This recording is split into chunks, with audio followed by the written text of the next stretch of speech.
This is S4 with your host, Eric Cooper.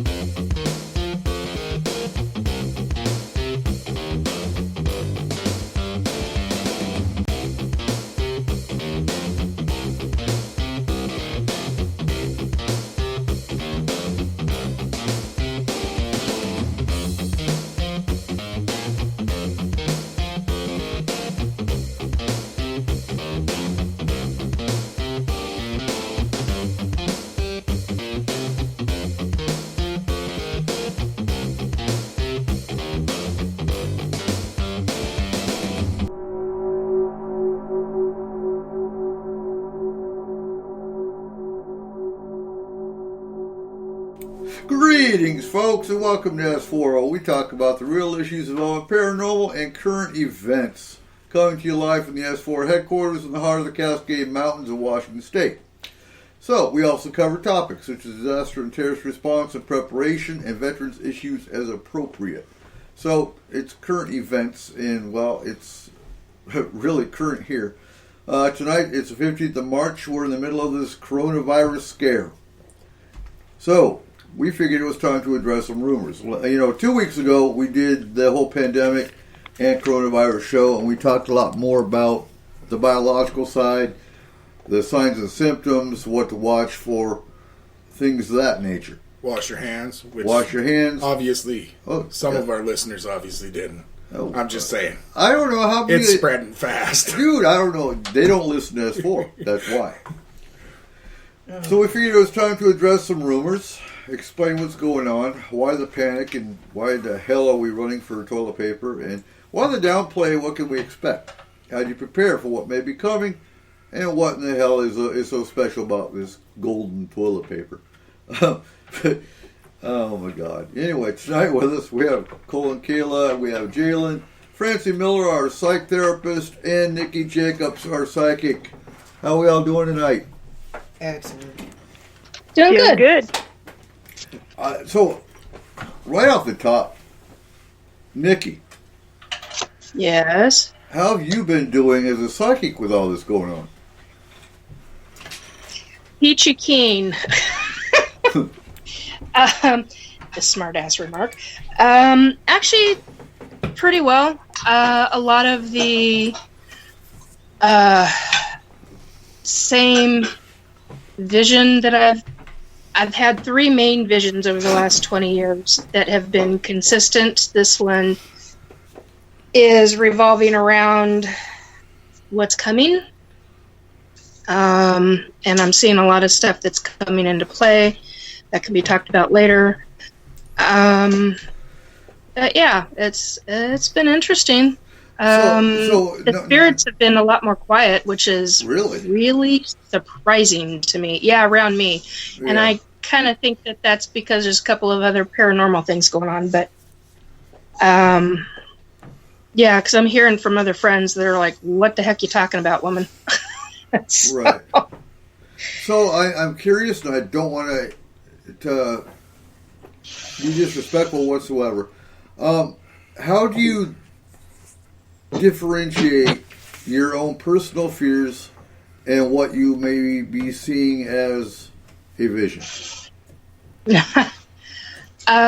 Well, since I've had this one specific vision that has been consistent for over 20 years, right? I'm not panic-stricken. I'm very clear-headed about things.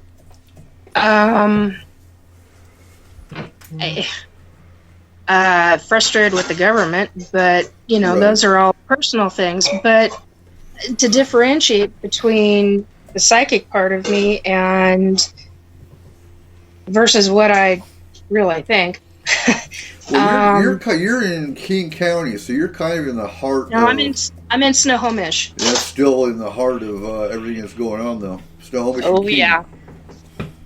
Oh yeah. I've got a parent in King County and in a nursing home. So yeah, I've got my own concerns about things like that, but they're doing really well with stuff there, so I don't have any real dire concerns or anything like that. Excuse the background noise with the cat. Oh no, that was yours. That's fine. Yeah, it's mine. The plane was ours. Well, not ours. We don't own one, but yet. You don't own one. Cats own you. You haven't figured that out yet? No, the plane that just went over. Oh, okay. Yeah, that was... But to differentiate between me and the psychic part of me, for whatever reason, I'm not... I mean, yes, this is a concerning subject, but I'm not overly concerned about it. That makes sense. It's something that's going on. I'm being clear-headed about it, washing my hands a little bit more frequently, making sure that because you dry your skin out when you do that more often, I'm making sure I'm using moisturizer afterwards. But, get aloe vera. Do you get the feeling that you are here in this life right now for this moment? Good question. The pandemic, no. What's coming after the pandemic? Oh, heck yeah. Okay. And what's coming after the pandemic, I should clarify that. Pardon me. I need to clarify that. The subject matter that's coming after the pandemic, I'm here for, but it's the items... It's the subject matters after that I'm really here for. That, and I'm learning new things that have been extremely shocking to me about being given an offer by a Sasquatch. So there are a lot of things in play, and right now is the peak time of my life, if that makes sense. It does. Yeah, with all the psychic stuff, it's not me so much being quote unquote awake or waking up. It's more along the lines of now is the beginning, really the beginning time of starting to see things play out, and like this is nothing. Yeah. This is nothing in comparison to what's coming. So, and I'm not a fearmonger. I'm like, well, okay, things change, life happens, situations change. And like I said, over the course of time, this one specific vision, all the main stuff has stayed the same, but all the little intricacies have changed. So, and that's normal. So what you're saying is it's the end of the world as we know it. And you feel fine. Oh, I love that. That's awesome. That's a good song, by the way. I know. By any stretch of the imagination. That was good. Oh, well. I've got to say, too, this, and the way the public is handling it, the way the government's handling it, is a game changer in both the economy. It's a game changer in it's a game changer in culture. Okay? Yeah. I mean, yeah. When public relations, when the media side of public health has to come out and tell people, please stop buying the toilet paper, and please stop rushing out and hoarding. Our chain supply, our supply system is not compromised. Stores are going to get, now are they lies? I don't know. I really don't. There's some rumors that we're going to address tonight too. National Guard, yes, they were activated yesterday. Does that mean, oh my God, people act like the National Guard being activated is the end of the world. It really is not, because most of your National Guard are there. I know in New York they're there to hand out food. And TP. Huh? And TP. And toilet paper, yep. All the people who didn't run to the stores and get it. But they're there for logistics. Most of them are going to be there for monitoring the spread of the virus. The health department side of the military will. You have soldiers that are in intelligence that will be monitoring the emergency operations center. And if they shut down the border, why is that such a bad damn thing? Seriously. It's for your own safety. And folks, the schools didn't shut down so you could take your kids and go to the beach and go on vacation. That's true. The schools shut down so that you could stay the hell home. Actually, I do have to say that shutting down the border, a complete shutdown, would be a bad idea. It is for the economy. Well, not And just the that. people. You know, over half the toilet paper in the United States comes from one place. That's what I said. Quebec. Quebec? Yeah. Okay. Shut down that border. Go ahead. Okay, not only does all the toilet paper, but 90% of the feminine products come from Quebec as well. Really? Yeah. Yes, Quebec actually holds the patent on the cotton interior for the sanitary napkins. Oh my gosh. Wow. Uh-oh. Francie's panicking now. Get ready to start No. buying hay bales. Hay bales and sheepskin. Let's Yep. do this. Oh. Well, you know, I think you were talking about how people are kind of like going crazy with the toilet paper. I think that there's a long view explanation to this. We have been in a cultural chaos since 9/11. Yeah. And our government has used terror and crisis to control us. It's in subtle ways, not. You know, remember the threat warnings? It was orange, and then it was yellow, and it was red, and that there is a way of controlling people's thinking that uses terror thinking. And we've been subjugated by that for a really long time. And I don't care what side of the political divide you're on, we've been divided as a people, us against them, and it's been a long, long time coming. And people on each side don't trust. We don't trust the people on the other side. We don't trust our government. We don't trust what we're being told. So I think that long view has fed into the panic that some people are feeling right now. Mm-hmm. But I'm sorry, I'm still baffled. So we went to Walmart for the last time yesterday. Yeah, we did. Oh my God, you put yourself at risk. Well, some things you have to go to the store to buy. And like I said, yesterday was pretty much the last time we're going to go for a while because we can do online Was it ordering. packed?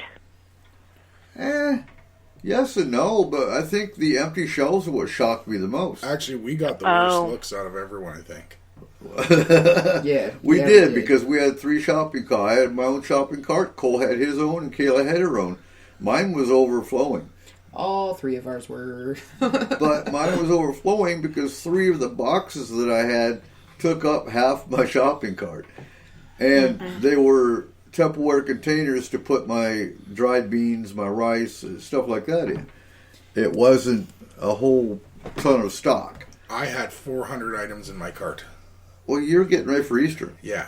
Yes, that is something that we did do too. We weren't sure about being able to get back out again, and we still wanted to make sure that the kids had an Easter egg hunt and everything, so we did go out and we bought all of Easter. Yep. I did calculate that finally.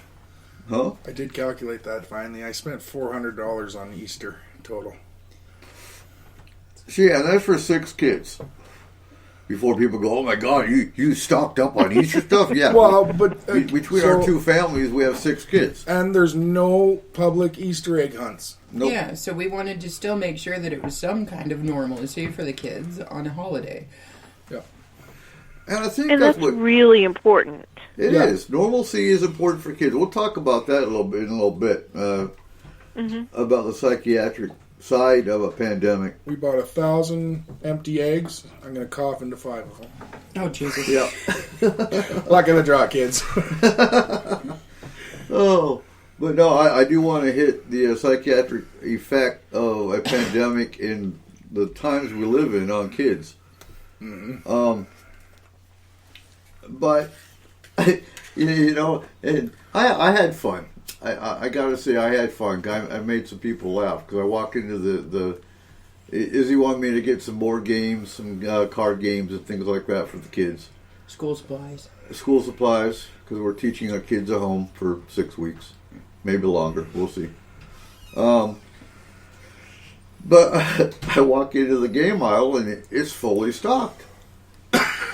And I looked at this Really? couple. Yeah, I looked at this couple. I said, oh my God, they didn't do a rush on the games? They looked at me, they're like, seriously? Well, look at all of them. That makes sense. Everyone's still at that point where they're wondering if they're going to get it. They're wondering if they're going to survive. They're not thinking that, hey, we're going to be here for 6 weeks. They're thinking, are we going to make it through the 6 weeks? Yeah, but your kids are involved too. But they're not thinking that way They yet. need to be. They're Yes, thinking, but most people are thinking, hey, the kids have their computer games. They have their tablets. They have their... They're not thinking of the fact that No, there they're could thinking, potentially be any disruption in they're that. thinking if I bathe my kid in hand sanitizer, he won't get it. I got to have something to wipe my ass. That too. Yeah. I don't get it. I'm still baffled by that. Now, yeah, you can't eat toilet paper. Well, my favorite meme out there right now is it's the 3 guys from Outbreak, which includes Dennis Hoffman, and they're walking through one of the areas that was hit, and it says... real quick, I just want to break in real quick. So we have Robert White in the chat room. So Robert, and I know it's going to take you a minute, but you're in Australia. How is Australia doing? And I wanted to get Michelle Dougherty on the show tonight, but she hasn't responded. Because I wanted to get an international perspective on this as well, but I couldn't get one of our international folks on the show tonight. But how is Australia handling this? And I know he's going to answer in the chat room here in a minute. Anyway. So the meme has the 3 guys from the Outbreak movie Mm-hmm. from the 90s, and it says, the one guy says they're dead, they're all dead. And the other guy says, yeah, but did you see how clean their asses were? Okay. But the thing that I did find funny about you telling us about, the game aisle was still full and all this, Right. was that there was a game there. Outbreak Or Pandemic. Pandemic. Yeah. Right, and there was a big display for the game Pandemic. And it looked like a zombie apocalypse. It didn't look like a pandemic that we're going through now. And I grabbed that game. That couple was still there. Like, holy crap! Check this game out. And the guy said, "Right? Oh my God! I saw that and was like, really? That's really appropriate for now." And I got unplugged, I think. But. No, you should be good. I walked. It's probably my volume. So I again. Oh, okay. Robert got his volume now. Good deal. So Robert, you probably didn't hear me. How is Australia handling this coronavirus? So I walked into the cookies and crackers and snacks aisle, and again, it was fully stocked. And there was another couple. They were like, "Oh my God, they didn't make a rush on the snacks." And the guy said, "Yeah, for now." But I don't. I don't get it. So I guess here's my problem. If you are at home and you're gonna lock yourself down, you're not gonna go anywhere. Why do you need 20 bottles of bleach and 30 cans of Lysol?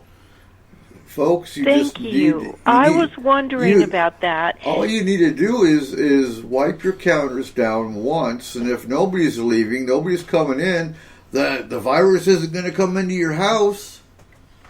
You've got a bubble. Yeah. You've got your own little germs that you've always lived with.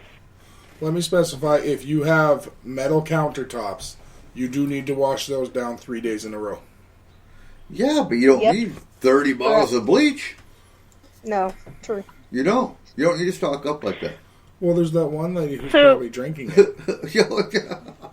Okay. So, hey, speaking like of, if you have grocery bags that you've like brought from the grocery, and they sat on the counter at the grocery store, and if you sanitize those, like everything that comes from outside should be sanitized, right? So Robert's got a good point. The people doing the bulk buying are in it for profit. Okay, but on that note, there is a 17-year-old kid who went on Amazon and he bought 15,000 bottles of hand sanitizer. oh yeah. And then Amazon and eBay both shut down his accounts. He has absolutely nowhere to sell them. Whoa, that's a lot of hand sanitizer. He was charging Yeah, it $100 a bottle. Dang. That's why they shut down his accounts. Well, yeah, go on Amazon, see how much toilet paper is. Oh, for sure. It's like $70. Sure. I mean, yeah. You want to talk about price gouging. $1,700. Where was it? Safeway that was charging $27 for a... Something like that. Yeah, it was something like that $27 for a 12-pack of Charmin or some shit. Yeah, I mean, that's against the law because there is price gouging laws in place that you cannot... You're not supposed to sell products for more than the normal store value. Okay, I want to get back really quick to the people buying bleach and cleaning products thing. Yeah, you need to address that. So I did address it in the Upriver group. So I happen to work at a place that sells cleaning products and a lot of other stuff, but I work in a grocery store. I was walking down the aisles the other day, and one of the guys was picking up a bottle of bleach and a bottle of ammonia. Okay. Oh, and he was talking about the fact that if he mixed them together, it would make it so much cleaner. Okay. Are you If kidding you me? I had a guys neighbor don't do that know once. what is in your chemicals, never mix them together. Never. If you ever, don't ever. know if it's safe for them to mix together, assume it's not.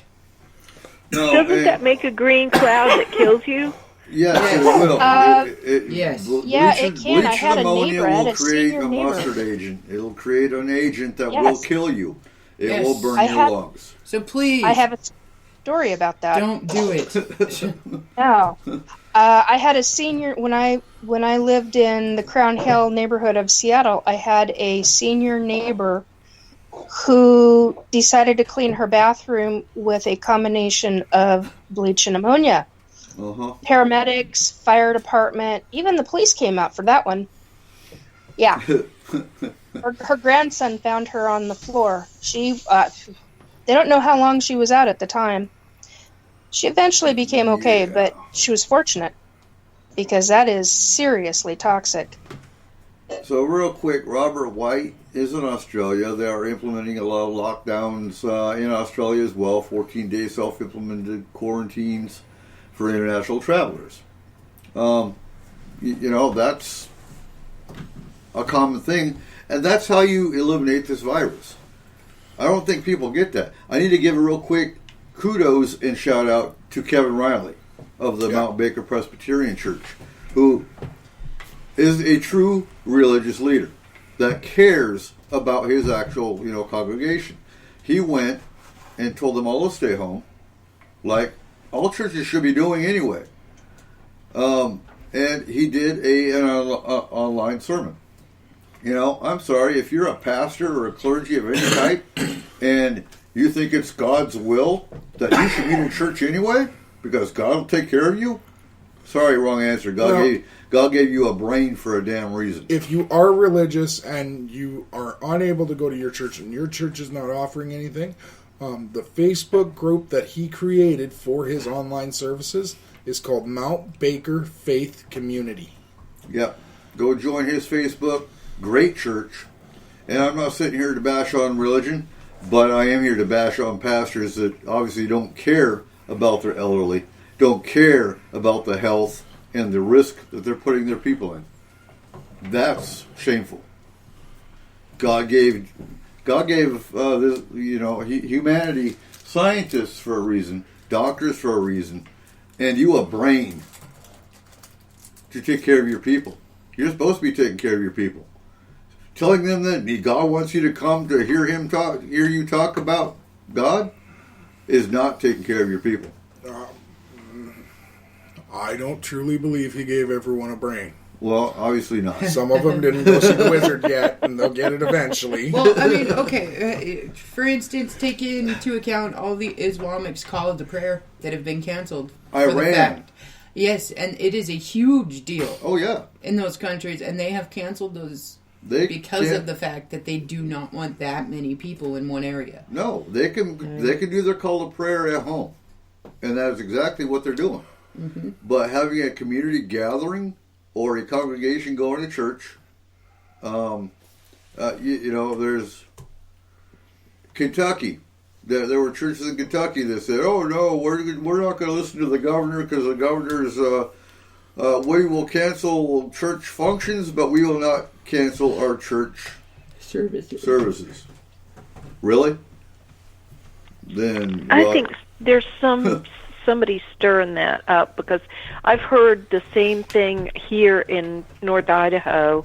People just going crazy because they're saying, you can't keep us from church. We're going to go to church anyway. I think that's a talking point for somebody.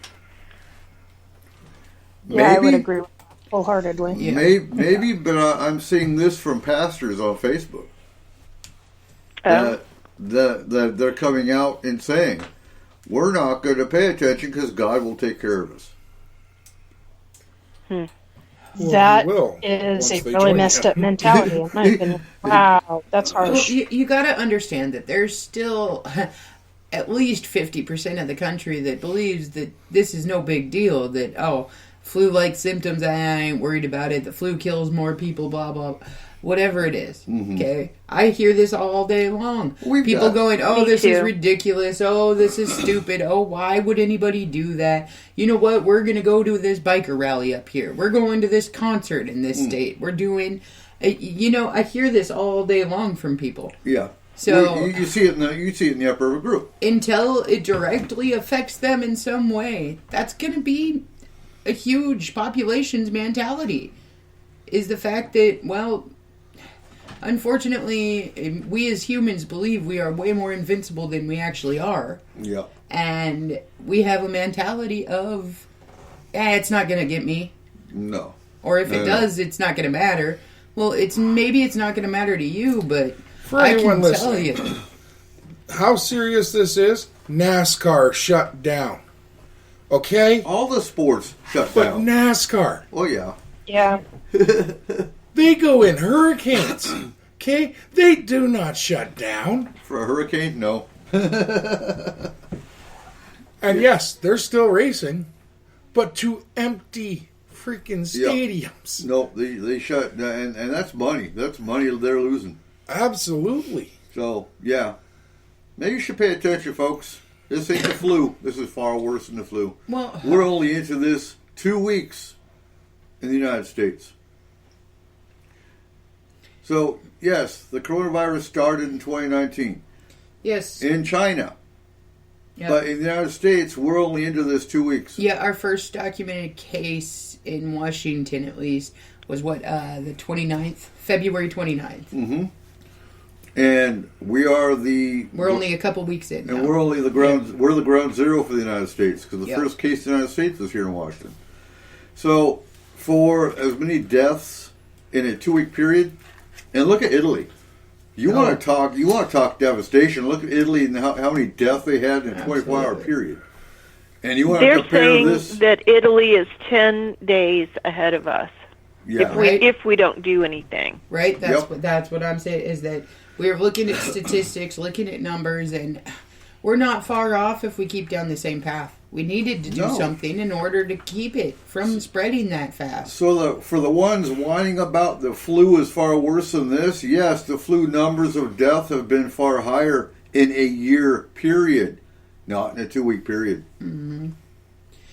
Well, okay. And the other thing is, too, that you guys have to understand is not everyone that's dying of this is elderly. We have immunocompromised people all over the place for whatever reason. And they could be any age. You don't know who you're hurting. You don't know who you're hurting going into certain places, doing certain things. Smokers. People that smoke. What? Hey, What? That's it. I'm lighting up. Damn it. That's why you're quarantining yourself too. You know, it's people that are healthy that are 40 years old have ended up in the hospital on a vent. Well, exactly. People that are 20 in their 20s have been in the hospital. Yeah. In intensive care.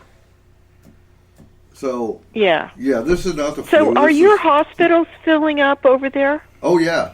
They have closed visitors. Yes. There's no visiting. I don't know. I don't like our hospital here in Skagit County on a good day, so I'm not going near that place right now. Nope. I was actually advised not to. Mm-hmm. I was told by my doctors, because, okay, anybody who's ever met me or knows me knows I'm severely immunocompromised. Okay? Yep. I actually got the call from them telling me not to come in for blood tests this month. Don't come in, don't come near here unless you absolutely have to. Absolutely. So, yeah, they have. So if you think you're sick, you're actually supposed to call a hotline. And 811. Is that what it is? Yes. You're supposed to in the United States, or you call your doctor. You describe your symptoms. So here in Washington, the test is free. If you don't have insurance, the test is still free. You don't pay However, anything. if they'll allow you to do it. Well, yeah. So there are requirements for that still, because of the amount of testing they can actually do on a daily basis. The requirements are you have to show both signs of actually having the virus, which is 100.4 degrees fever and a dry cough. But that and first responders and healthcare workers are a priority. Yes. Also, if you fit the bracket of over 60 and with a health condition, you are a priority. Otherwise, they're just telling you to stay home and quarantine yourself.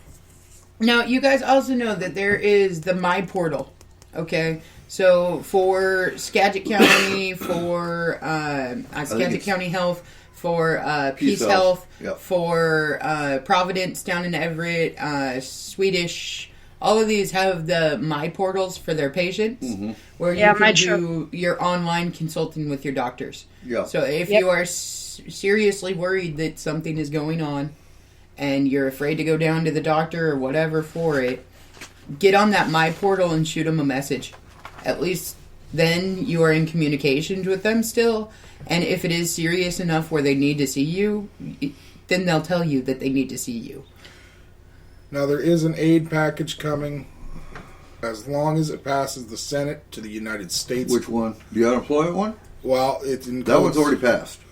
Okay, but now what they're doing one that also includes free testing across the United States for any American citizen. I'm looking here. I did a whole lot of printing at home. I think that one's actually already passed. Did it pass too? I believe so. And then they were The Senate's also off this weekend, though. Say again? The Senate's not. The Senate is not in session. chambers this No, they're weekend. quarantining themselves. Yeah, No, I I'm think joking. they're doing. No, I think they're doing. Like, if they are doing anything else, it'll be an emergency session Yeah, it would have to through be. secure lines. Yeah. Yep. Oh, okay. Yep. Everything is going online right now for everything. And I think that's going to be a wave of the future.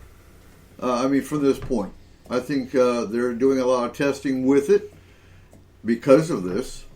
And I think, businesses are going to find that they do just as well with employees working from home.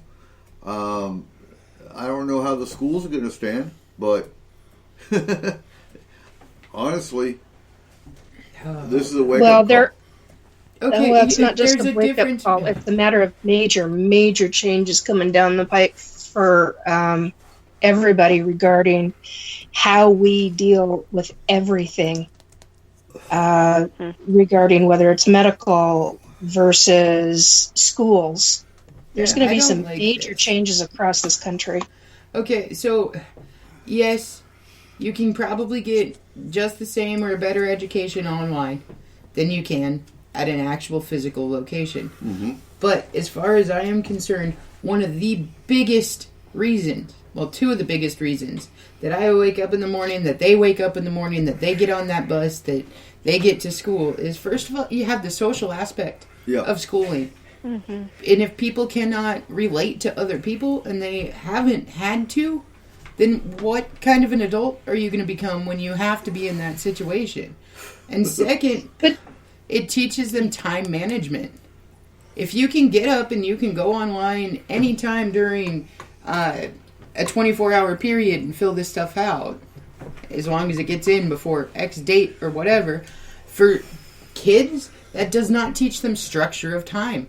Our kids, it is But already if making you're a timeline for our kids. Oh, for sure. But I mean, like, in general, in the general population of people, Yeah. So looking it we're up, going to lose so much doing it digital that I don't know if it's worth doing digital. our kids. But normal homeschoolers already know this, and they can be teaching, which a lot of them already are, Exactly. starting to teach the general population around them. So, between our two families, we have 6 kids. They are going to be going to school. Yeah, my boys got told as soon as I heard that the school was closing, welcome to real life, you now have a full-time job because I got a lot of yard work. Yep. But they're doing school as well. Oh, yes. Oh, in Yeah. the evenings. Absolutely. They went to night school now. Speaking of which, Jalen, I would like to know from your perspective as a child how you feel about the schools shutting. Well, teenager, excuse me. I'm sorry. I'm sorry, buddy. How do you feel about the schools closing? What do you think? Well, Speak up. can't hang out with friends sometimes, like, because I usually hang out with them at school, right? Right. And usually I'll stay here at home and hang out with my brothers and sister, but like they're annoying sometimes. But honestly, I don't really care. Well, I gotta say that's not true. When I told you that the school was closing, you were kind of upset. Yeah. You had a math to do. You had a test coming up in, what was it, social studies? And you knew you had to get those done, but like it worried you that your grades were going to drop because of this. Yeah. So there is some worry there from you. And see, the other thing is that there's no more sports programs, no more after-school programs, no more of these things. Oh, we're hiking up the mountain. And I mean, there's ways to keep your kids in shape. There's ways to at home, ways to do this. But your general population of people, I mean, they're busy. They're trying to work. They're trying to do all their stuff at the same time. There's going to be a lot of children that unfortunately are sat in front of the Xbox or sat in front of the TV well, their parents do what they have to do in order to, feed them and clothe them and everything. But with the daycares shutting down, with everything happening, I think we're going to have a lot of children that are lost in a gaming world or in a television world. Unless you have a dad like me, then we're going to be working. That's just what I was going to comment on. What happens if the internet goes down? Then you've got a whole different ball game on your hands. Oh, absolutely. Then there'll be a rush on those games. If there's any there. Amongst other things. Right. And even communication, we're setting up between our families anyway. If we don't just drive over, if this gets to a full scale, and again, not to sound like a conspiracy theorist at all, but if this does, power goes out, comms go down, internet goes down, those are realities. I was talking to Izzy just a few days ago about this. I'm surprised, and I'm not disappointed, but I am surprised that there hasn't been a terrorist attack amongst all this. Well, all of the other countries are dealing with the same thing right now. Well, absolutely. I mean, everybody's so worried right now about their own populace, their own people, their own borders, that... But who do we have here? Yeah, homegrown. Nazis, who are a valid threat. Professional And favor. has anybody thought about what's going on in the background of all of this? Cole here with S4. I would like to ask for a personal favor and a professional favor. If any of our listeners are hackers, I know what you can do. It is on you to keep the power running and the internet. Yep. Make it happen. Absolutely. But if they can break in and shut it down, they can break in and keep it going. Oh, yeah. okay, so there's one more thing that really worried me the other day when I was watching people at work. Okay, watching the things that people are collecting, the things that people are grabbing, the things that people are doing to prepare themselves for this. And I guess because I grew up very, very differently than most people my age, I didn't really fully realize how many skills a lot of them are lacking as far as cooking and day-to-day things. Okay, we have like a run on Hungry Man microwavable meals because, well, They don't know how to cook. they don't know Yep. how. Yeah. What's been still taken have- out of the school? We still have flour, we still have water, we still have Eggs. eggs, and we still have sugar and normal different things staples. like this. Normal staples where Yeah. you can make bread, you can make this, you can do this, you can make anything out of these like 6 items. But those are still fully stocked. Our microwavable meals, our family-sized lasagnas, things like this are going out the door like nobody's business. Do you think Yeah. that's because they don't get the longevity of this? Like, maybe they're thinking ice storm. Oh, poor Robert. Robert says, "You have flour? We don't." Well, We'll trade you for TP. I think that's the difference in countries and cultures. I think America is so... We're so used to being Spoiled. able to pop stuff into the microwave that nobody thinks about the ramifications of the fact that we might not have a microwave. So if you don't have it, how do you eat if you don't know how to cook? Even the basic cooks, okay, like basic stuff. There's a lot of people that I've realized don't even know how to fry an egg. Like something as simple as that, where they have never done it before In because they Iraq. haven't had to. In Iraq, we took an egg, and it was so hot you could fry it on the sidewalk. It's pretty dope. We did it. I can fry an egg. But As long as you have a sidewalk. as long as you have a hot sidewalk. But no, you're absolutely right. Now, just like I paid $35 for a damn coffee percolator that goes on my stove. Because I'll be damned if I'm going to be out of my coffee and my cigarettes. I'll be an asshole without coffee and cigarettes. So we're so We're good. Oh no, we're good. But, and then you think about some of the other stuff, too, that people just don't have knowledge of because they haven't had to deal with it before. Fixing things. I was very surprised at the things that people don't seem to know how to do anymore. But I think what disturbs me on a deeper level than all that is the run on guns and the run on ammunition. Yeah, that went quick, too. That's why I didn't buy ammo. I bought arrows. I can collect them after. And Joe's not here. Pointy sticks go a lot longer than bullets. Absolutely. Bullets run out. And then what are you going to do? If you don't know how to, one, defend yourself, and two, use your skills, if all you can do is aim your gun, then you're sucking. Well, see, the thing that worries me is that I've heard from a lot of people that they went down to the store and they purchased a weapon. First time that they've ever purchased one. Okay, first time, they've never even shot one. They've never held one. They don't know anything about them. And if you don't know what you are doing, if you have never been through training, if you have never been through hunter safety course, any of these things, well, it's not going to do you a damn bit of good if you're holding a gun towards somebody with the safety on because you didn't realize it had a safety.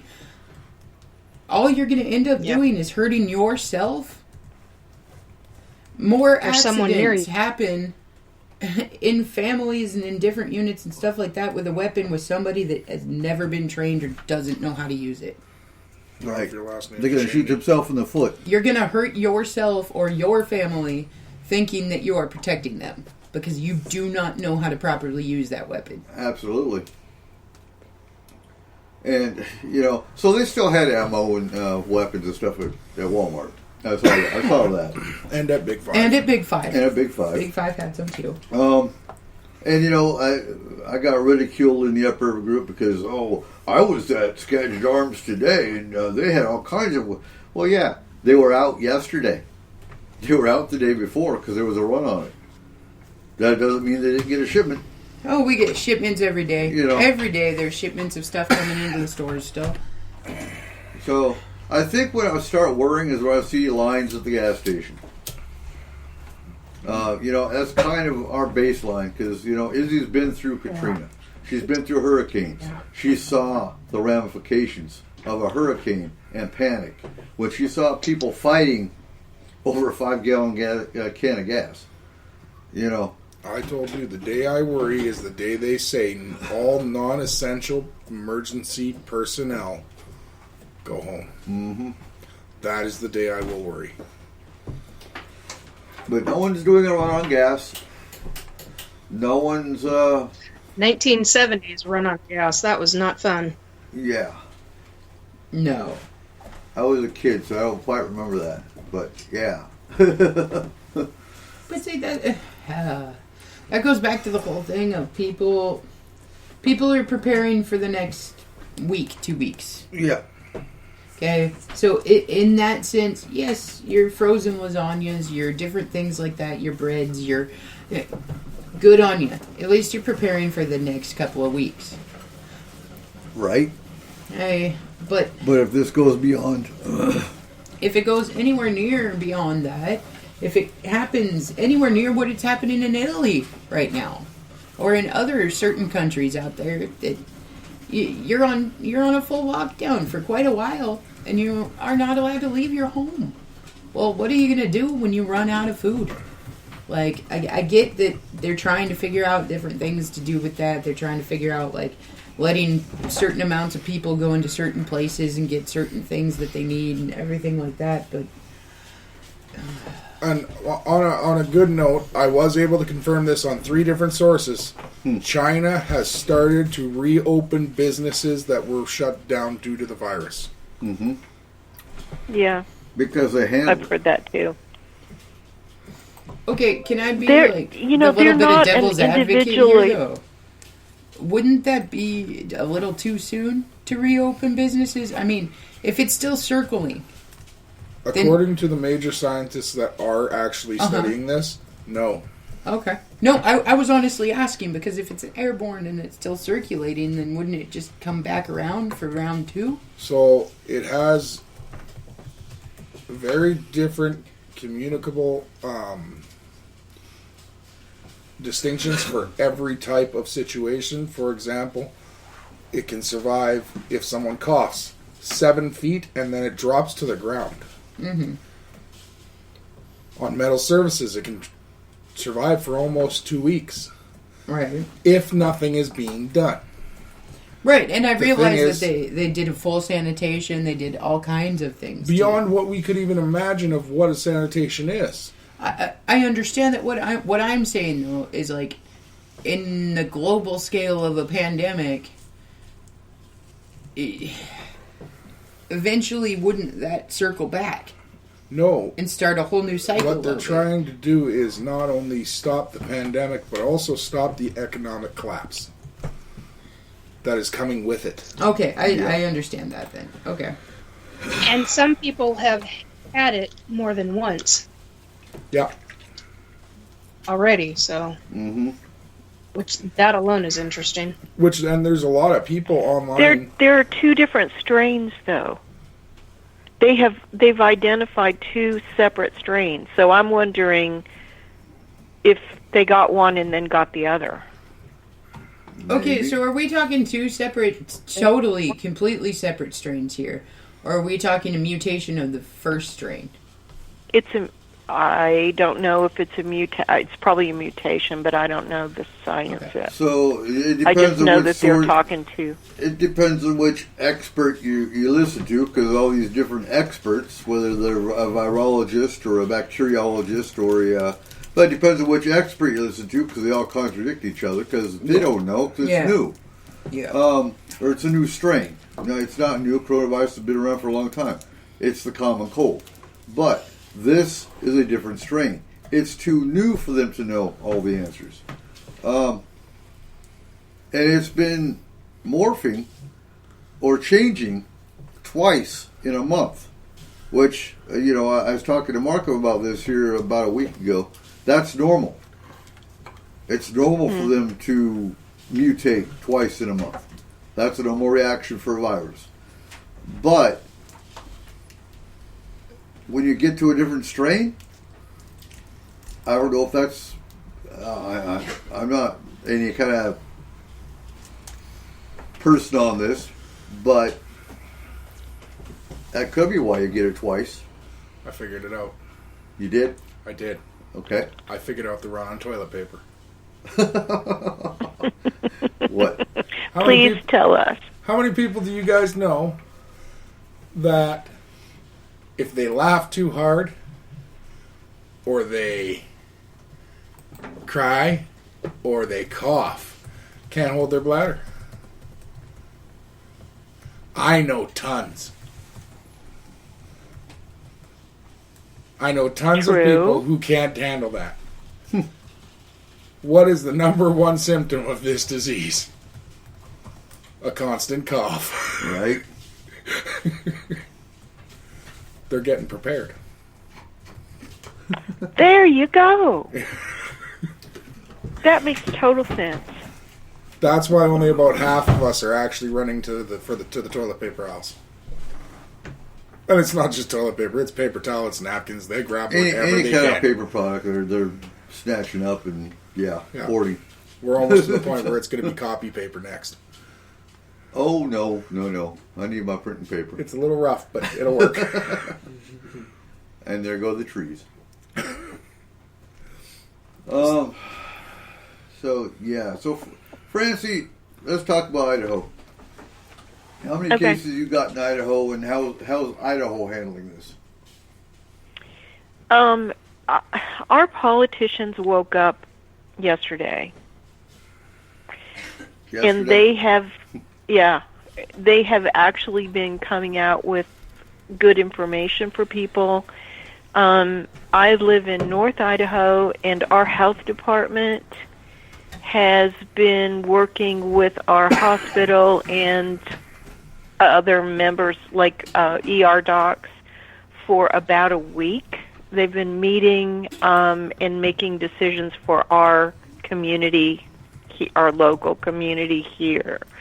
We have in Idaho 5 cases, and I heard that there are folks here in our area. I think the 5 cases are southern Idaho, so not up here, but I heard that there are people that have been tested that have symptoms and have been tested, and they're waiting for test results.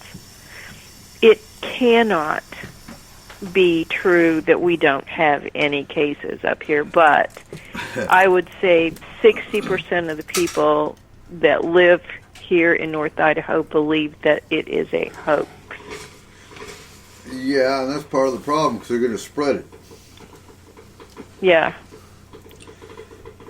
So I don't believe these numbers, but according to today's report, we only have 4 cases in Skagit,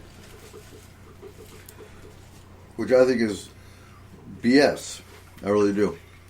According to this report, there are 769 cases in Washington State with 42 deaths. Now, bear in mind, a lot of those deaths happened in nursing homes, the same nursing home, where I think 6 people died in one nursing home. And you're talking elderly that are the elderly population that's there because they're dying anyway. That's why you would have high numbers there. But I think it's downplayed too much. I think our administration had a big part in the downplay because, when this first happened, you had the president going, it's not any worse than the flu. Don't worry about it. We ignore it, it'll pass. Wrong answer. Look where we're at now and look where we're about to go. That's the wrong attitude. And now, 2 weeks later, now he's on board with, we better get some tests out there. Oh, we better get some unemployment out there. And, Pence came to Washington. Pence talked to Inslee, the governor of Washington. And because Pence commended Inslee on his response and how he's handling it, Trump came out and ridiculed Pence because he doesn't like Inslee. He's like, are you serious? And he threw your governor under the bus. Yeah. Okay, but I will say one thing. It takes people different amounts of time to wrap their head around something. Yeah. Okay, it does. Yeah. Yeah, but when you're a country leader. I understand that, but at the same point, you don't want to believe in the worst case scenario, especially being the country's leader. You don't want to believe that this is going to be what ends up happening. And in your head, you switch it around a little bit. You go, oh, well, no, because so many more deaths happen from this, so many more this. You make reasons for it not to fit into that category. You don't want to be the next China. You don't want to be the next Italy. And sometimes it takes people quite a bit of time to catch up. Mm-hmm. It does, and it's really hard for people when their leaders are saying different things. Like, in one press conference, you'll have the president saying one thing, and then the CDC guy getting up there and saying exactly the opposite in the same press conference. It's right. They need to be on the same making. page. They all need to be on the same page. They do, and there should have been some kind of something that happened, like a committee or a meeting or something between all of these different heads. Mm-hmm. Okay, this is one of the biggest reasons that we have a UN. Okay, is when this stuff goes down, when big things happen on a global scale, we need to have everyone on the same page. Global scale, key word. That's what makes a pandemic. Yes. Yeah. Yes, it is. No, but that's the confusion. Well, what makes it? This isn't a pandemic. Hey, it crossed international borders. That makes it a pandemic. Did you guys see the pictures in the airports yesterday and today? The empty airports? Or the super stocked ones? No. Because it's one way or the other. They're either super stocked ones. Yeah. Because they did that, he announced that the borders were going to close. And people were, freaking out thinking our U.S. citizens aren't going to be able to come home. So everybody came home, and they're testing everybody for temperature. And it's like they're in line for 6-7 hours. It's like a cattle call. A petri dish. Yeah. Well, we are going to continue with that thought as soon as we come back from our first break. Make sure you join us in the second hour as we continue with this talk about the new coronavirus and what to prepare for. You are listening to S4 on Spreaker.com.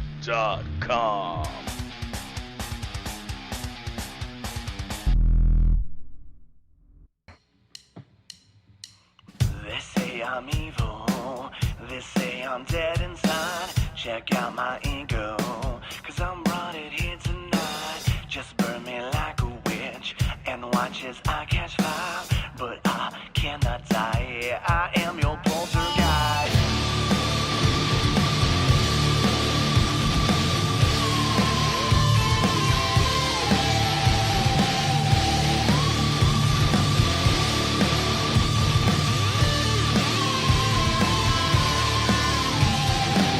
I must have 1,000 souls trapped inside. 1,000 souls that are haunting in my eye. You keep trying to kill me, but I cannot die. You try to ignore me, but I haunt you deep inside. You keep trying to kill me, but I cannot die. You try to ignore me, but I haunt you deep inside. They say I'm evil, they say I'm dead inside. Check out my ego, 'cause I brought it here tonight. Just burn me like a witch, and watch as I catch fire. But I cannot die, I am your poltergeist. Poltergeist, poltergeist. Poltergeist, poltergeist. Poltergeist, poltergeist. Poltergeist, poltergeist.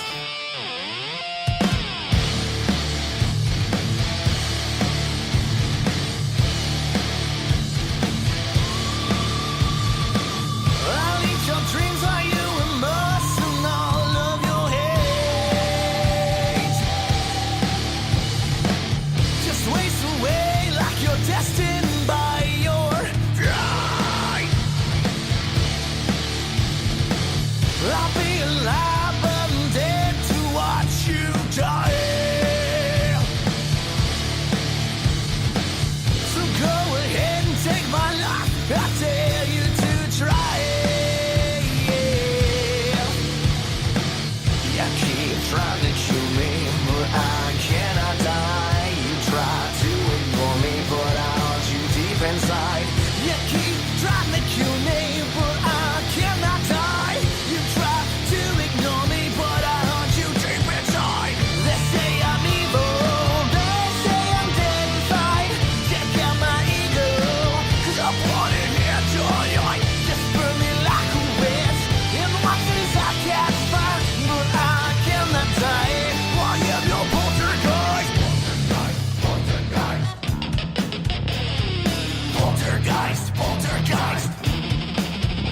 Oh, poltergeist, poltergeist. Poltergeist, poltergeist. Oh, you're caving in, the loss of sleep keeps you obsessing on your pride. But in the end, you let me in.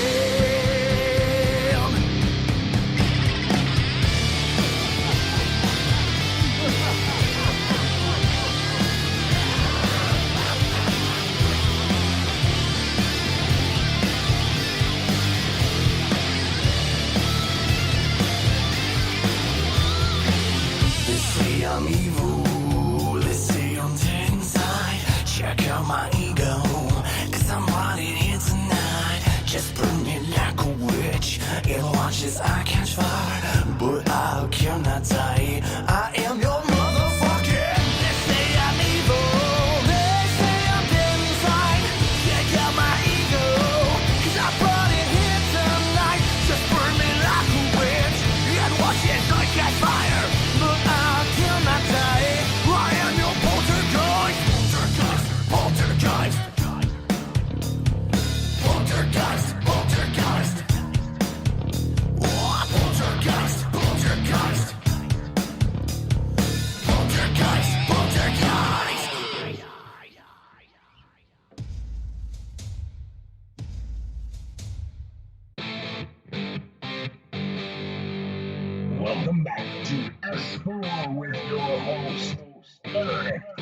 And we're back, ladies and gentlemen. So, welcome to S4 again for our second hour. And just a quick announcement for you guys. As some of you know, we were going to the Oregon Ghost Conference on March 27th. Unfortunately, it has been canceled in Seaside, Oregon.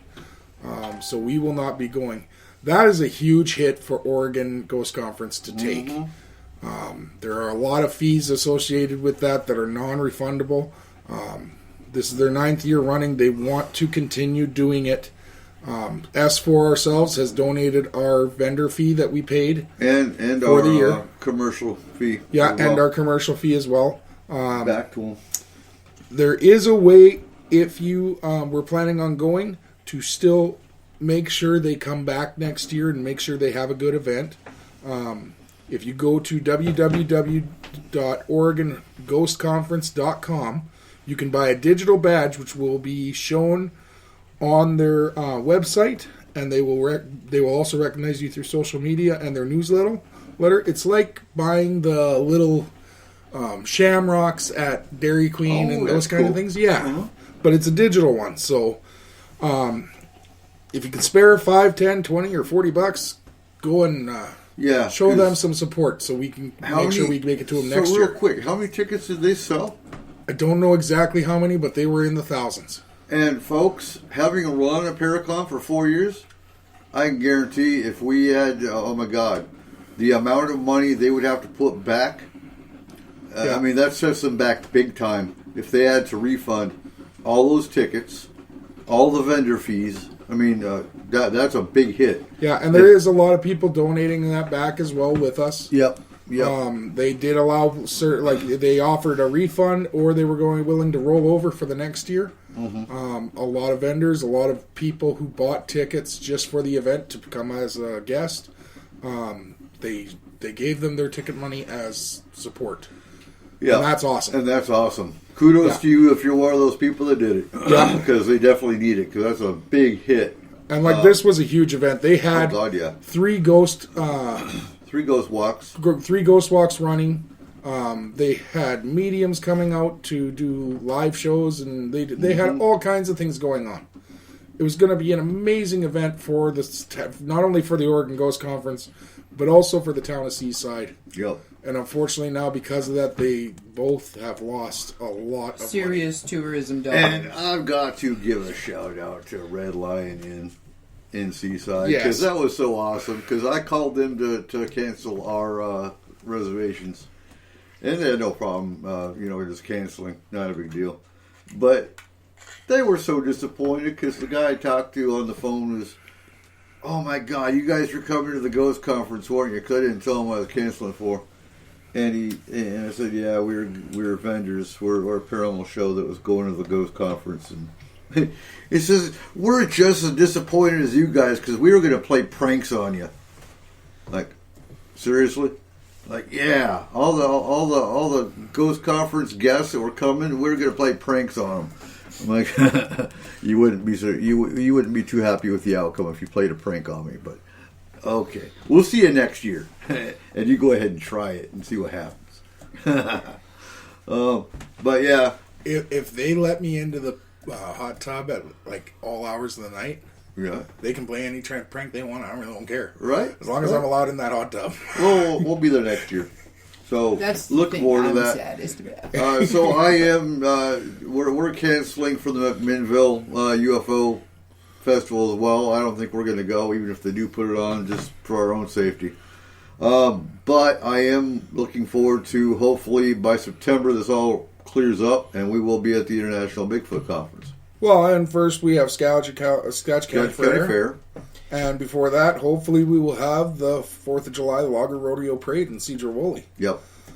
I'm excited for those two. I always, last year was a great the fair was a blast. Yeah, it was. Oh, it was. And honestly, last year the parade was a blast. Yes, it was. We had a lot of fun with the kids at that one. The kids had a lot of fun. And we do have our S4 bumper stickers. Yes. So if you want an S4 bumper sticker, $10. And they are so cool. I'll take a picture of one tonight after the show and put it online for you guys. They are amazing. Mine that Eric handed me is going straight onto the vehicle as soon as I wash it. I gotta get one on the truck. So $10, and that will cover your shipping. If you want an S4 bumper sticker. So, what were we talking about? Definitely not the coronavirus. No, we wouldn't talk about that. Francie, that's what it was. So, how do you see on the psychiatric side panic with civilization? I think it has a lot to do with how the media handles it. Would you not agree?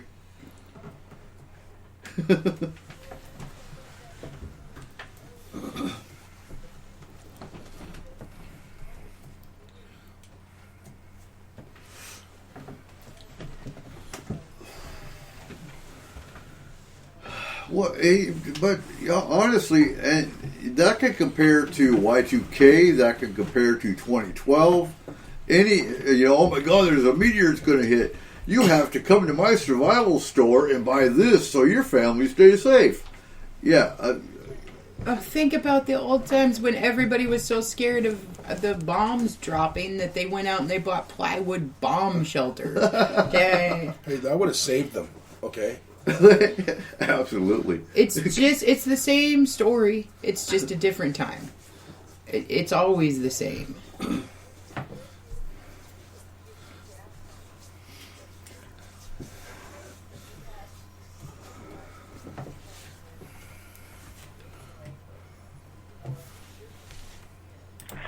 And through heightened anxiety. So I would rather talk about, instead of using the word panic, I would rather talk about anxiety. Because, and that's what you're seeing when people go out and try to make themselves feel better and more in control by hoarding stuff that they think they're going to need. So how do you address anxiety? You address anxiety by control. Right. So what are positive ways that you can feel like you're in control? That's where the healthy aspect comes into it. Mm-hmm. And in the way that you can do that is, maintaining your connections with people through telephone and Skype and that kind of thing. Social media. And social media. Distance, but maintain connections. You can allay your anxiety by doing stuff that you enjoy, like creativity, like music. Have you seen the videos of the folks in Italy serenading each other from their balconies? That's kind of cool. Yes, it's awesome. Oh, it's just amazing. So, and music, and it's like time to reconnect with how we feed our souls. Mm-hmm. We're so used to having things, given to us. We don't have to, we are not creators necessarily anymore, which is what you were talking about earlier as far as, people don't know how to make bread and that kind of thing. So, there are ways to look at this in a positive way, because people are going to reconnect with the earth. We're going to be outside more. It's okay to go garden in your yard, plant some flowers. Oh, I've got $350 worth of seeds coming. I think that's there only you going to go. last as long as this does. Huh? I think that's only going to last as long as this does. As soon as things go back to normal, immediately everyone's back to the way it was. Well, possibly. But, I think how do we get through it? Enough minds. Okay, so the problem now is everybody has become so technology dependent that in order to talk to somebody, in order to do something, you go online, you send them a quick message. Hey, how's it going? Hey, it's going good. Okay, there's the personal aspect has been taken out. Mm-hmm. Yeah. Mm-hmm. The person-to-person contact has been taken out. But that's why social isolation shouldn't be a problem. It shouldn't be as big of an issue now with every advance that we do have. But I would love to see everything get back to knowing who your neighbors are, knowing people. Mm-hmm. I mean, that would be an amazing outcome to this. That would be amazing. I have a question. Did the media really blow it out of proportion? Or did they just try and warn us before? Yeah, that would be my question. Where, honestly, looking at the stats, looking at the seriousness of it, I can't think of anything that was lied about by the media. No, I think that they didn't blow it out of proportion, but they mind fucked us. Possibly. They gave us bad information. Well, so with that though, like I said earlier, you've got 20 different experts in the coronavirus, and every one of them contradicted each other. Mm-hmm. So it's kind of hard to report on something when you have a so-called expert, that you're relying on. Same with Trump. See, I don't see that because I don't have cable television. I don't watch television. Right. I follow people on social media that are virologists and, all of that, and that's where I get my information. So I don't see the talking head part of it. Right. I haven't seen that. I mean, I haven't seen a lot of contradiction in the people that I'm following. Well, I think Megan's got it right. The media covered up more than they revealed. They should have revealed more. Did they? Yeah, but Or we were just not paying attention to that part of it. It could go, a little bit of both. That's the thing. Unless it actually affects us, how much do we actually pay attention? You got so many people looking at, what's going on in Italy? That's Italy. That's not here. Yeah. Yeah, but you know what? We can become Italy. But do you know when I heard about Italy? Huh. I think you mentioned it to me a week ago. What's that? That it was actually happening in Italy. I had no idea. I was concentrated on China. Right. And there's main reasons for that. Like I talked to you before, Amazon is in Seattle. One of their biggest warehouses is here. Absolutely. 90% of the products from Amazon come from China. Right. Right. We have a direct connection to the point where in the port of Seattle, over 30% of all personnel at any given time are Chinese citizens. Mm-hmm. Mm-hmm. Which is why you would think our numbers here are probably way higher. Yes.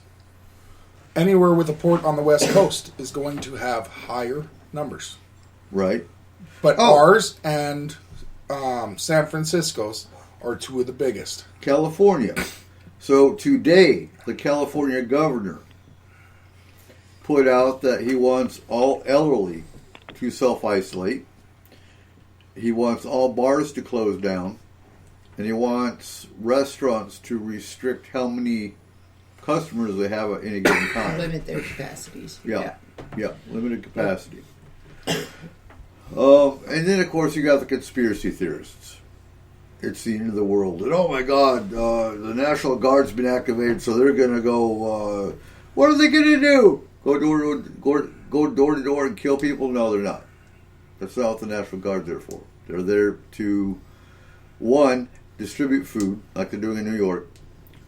Two, they use National Guard and Reserve to monitor and work in the emergency operations centers. So, for those here in Washington State, the Emergency Operations Center for Washington is at Camp Murray. And that's right outside Fort Lewis. And they also use them to set up quarantine zones. Yep. They use them to work in and set up quarantine zones. Yep. They use them to monitor the spread of the virus. I believe it was Kent. They bought the government actually bought a hotel to quarantine people in. Right. Oh, I saw that. Not only that, but I don't think that would have government been facilities. I don't think that would have been the National Guard at that point, but they're probably helping run that now. They're probably more likely they're working in it now. Not to mention, Fort Lewis has so many open areas. I can guarantee that's where the quarantine centers are on Fort Lewis. And somebody posted a picture of a Humvee with COVID-19 stenciled to it. Yeah, they're going to do that. That doesn't mean they're a threat to you. They're going to put COVID-19 because that Humvee is a designated virus monitoring. It's part of that operation. That's all that means. Now, if they go lock the borders down, yes, they're doing it for your safety. They're doing it to protect and try to isolate the state. It doesn't mean they're going door to door. It doesn't mean they're... Come on now. And yeah, Megan says Kent had an escapee. I heard about that. A homeless guy went in and got tested and then left the facility. But that's not really an escapee. Like, it kind of is. Now he's really. going to go give everybody else the virus. But I mean, come on now. Did he mean to? Did he have no mental one can health say because they issues weren't there for the conversation that he had with the health authority. No. And unless the health authority was absolutely clear, he might have not known he wasn't supposed to leave yet. That's true. That's true. And yeah. Well, not only that, but taking... Okay, so Francie is here, and we know that there's a lot of mental health that goes along with homelessness, just in general. There is. Mm-hmm. So if you are trying to take somebody with, let's say, some form of schizophrenia or something like that, and you're trying to lock them down into an area, they're not going to respond well to that. Not at all. And they aren't even going to understand that they're hurting people not doing it. Right. No. Well, and they react differently to crisis also. I was doing home visits we had an ice storm over here in North Idaho in the 90-something, 98, 96, I think it was. And I was doing home visits, and all of my caseload was really chronic mentally ill folks, like schizophrenia and really ill people. And that was so hard for them because, it's the unknown, and people don't do well with unknown. Even normal people don't do well with unknown. Right. And that's another thing. I mean, like, a lot of this behavior that you're seeing is kind of a normal human reaction to something that's scary. Mm-hmm.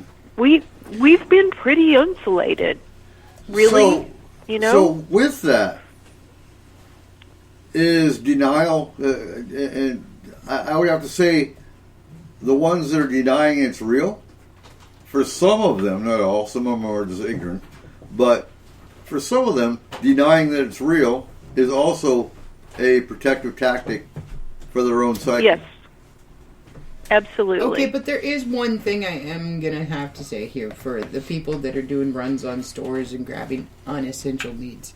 Okay? Mm-hmm. That's fair. So I have a coworker who just had a baby. And because of issues with his wife, they need formula. Right. It took them 16 hours to find a store that had formula on its shelves. Yeah, see, that's ridiculous. We have people up here that are, here upriver that are needing diapers. They can't find anywhere diapers. Yes. Same thing. This is food for a baby. If you don't need it, don't get it. If it's not something that is a necessary, absolute need for you and your family, if your child is not on formula anymore, leave the things like that on the shelves, because there are people that will die if they don't have it. Yep. Mm-hmm. This is a food product that is specifically for a set group of people. Leave it there. Absolutely. I have a question, Nikki, for you. Have you seen like an uplift in the amount of people coming to you for answers since this started? Good question. No, we're just all talking about it. We're already talking about it. So, Right. I don't necessarily look at that as an uptick in it. Yeah, but no, I'm thinking like, I how suppose we were it talking, could be, but people are looking for a way to keep control. For a lot of people, going to mediums and psychics is a way to do that for them. yeah, now I know other people that are doing daily shows and doing shows every couple of days, and they're seeing upticks in some of it, not a lot, but in some of it. It's more along the lines of the stereotypical how's my love life, what are my finances going to be type of thing, than it is about, oh my God, where's my future going to go, which is also a stereotypical, but it's more in with the coronavirus type of stuff. It just seems to me that people that are doing call-ins for that kind of stuff, they're not. Oh, sorry, I just got a beep for weather. They're not seeing the real talk about coronavirus in the future. It's all personal stuff. It's all the stereotypical personal stuff that you typically have as a psychic. The kind of stuff that I'm being asked more about is family dynamics, which is also goes into the stereotypical type of stuff regarding, is my family member okay? That type of thing. Are they still around, or have they moved on, or that past life stuff? I'm getting, actually, that is interesting because I am hearing more about past life stuff. Didn't think about that until just now. So, great question. We actually Cole, just got approached by a past life guy. Yeah, we just got approached for a guest on the show that we need to reach out and talk to that actually does past life regressions and has written books on it. So we'll have him on the show here probably in the next couple months. Okay. That's what I'm getting. So do you think as this progresses you're gonna see an uptake in people approaching you? Have you even thought about it? Haven't really thought about it. I've kind of been in my own little world with this unexpected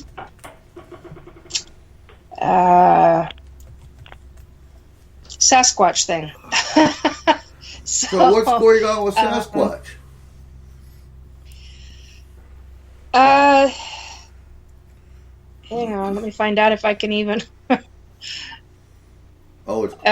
So basically, I had an offer of going somewhere, and I was like, "Really? Why me? I had a few choice words. Needless to say, I got told to shut up because they don't like. Wait, you told Bigfoot to shut up?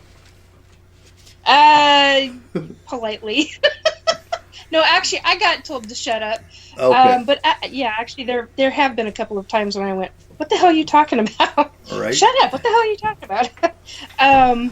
No, they don't like cussing. They don't like being told to shut up. Hey, don't cut off that connection. You might need them. No, I'm not. Believe me. No, they're actually paying me visits in my home. That kind of freaked me out when I realized what was going on. And let me tell you, the first time, no smell. Second, third, and fourth, oh yeah. We're not just talking. The second time was wet dog smell. The third and fourth, I can't even begin to describe the odor. So Nikki, Old Spice. Yes. You buy them Old Spice. Yeah. Right? And give them marbles. Jack Links. Where's the Febreze, baby? Where's the Febreze? Don't get the pet man. order one. That might be insulting to them. So I've got a task for you. I want to know what your Bigfoot connections have to say about coronavirus. They've been real quiet about it, actually. They've been doing more. I've asked, and I've gotten 0 responses, which is a little Why do you disturbing. think that is? I don't think it affects them, to be quite honest. But typically, if I don't get an answer from them, they don't want me knowing about certain things. So now I've actually been told that before by them, so or by one of them. But yeah, let me tell you, it just feels really weird to say, yeah, I talked to Sasquatch. Right. Yeah. It still makes me feel like I'm losing my marbles. I'm just curious, though, from an environmental factor, if coronavirus would even affect a Bigfoot. Especially if they are interdimensional species. That was my thought. You know. Like, we've never really dealt with a fully interdimensional species before. Right. What if being able to do that makes them immune to all of our diseases in this dimension? I would think so. Or it makes them super susceptible. One or the other, because then they wouldn't have the antibodies. Yeah, but to fight but if back they're on them. super susceptible, then they come here once and they die. Yeah. Right. Well, just like us humans going astral. You're not going to get a disease per se going astral. Yeah, you can get hurt in the astral, yes, but actually catching a disease, I would say no. No herpes in the astral. No. Yeah. Well, I don't know about that. You can get sick when you're not only in astral, but and I don't know if Megan backed me up on this or not, because I see her in the chat room. But I thought you can get some kind of illness from being. Well, you not can. just coming back into yes, your body. if you're in the astral too long, you're dragging the energy of your physical body Wouldn't down. it be like being in space too long? I mean, honestly, it's just a different type of. It's different, yes. But going to someone, astraling to somebody's house that's got coronavirus, for example, you're not going to catch coronavirus for being in the astral. Right. That's what I'm talking about. But I mean, it would be more like how would I put that? Battery drain. Essentially, that's what. Yes, you will get drained. Your physical body can get sick if you're in the astral for too long. And yeah, so like Megan said, there's astral hangovers, and that's the physical drain that your body's going to feel from going astral too long, or going in a different dimension that you're not meant to be in. Or doing that takes you down a bit. Right. And absorbing the feelings of clients, yeah, that's not going to give you coronavirus. And that's essentially what I'm talking about. You're not going to catch a disease of that nature going astral to a client's house has got it. So on that, I would say Bigfoot, if he is an interdimensional creature, is not going to catch coronavirus walking in our woods here when he's interdimensional. And I would say being interdimensional wouldn't be the same as being astral. No, so I don't think he'd have no. that same susceptibility as even like the astral hangover or right. But to a point, like if Bigfoot's an empath. He would feel the energy. Yeah, that's what I'm saying. If somebody's an empath, they'll feel the pain of somebody else. Exactly. But they don't necessarily have it themselves. No. Okay, so it can drain you. It can physically drain you. It can mentally drain you. But it cannot affect your antibodies in your system. Okay. Okay. So there could be Yeah, positives. Go ahead. Go ahead. I'm sorry. Before I forget, I do have something to confirm for you guys. I was specifically told they do use portals. Okay.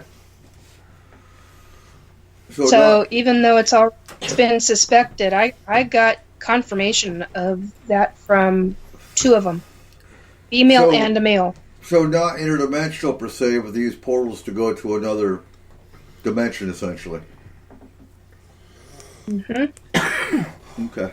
And that makes sense too, and it's probably potentially jumping on a hunch here.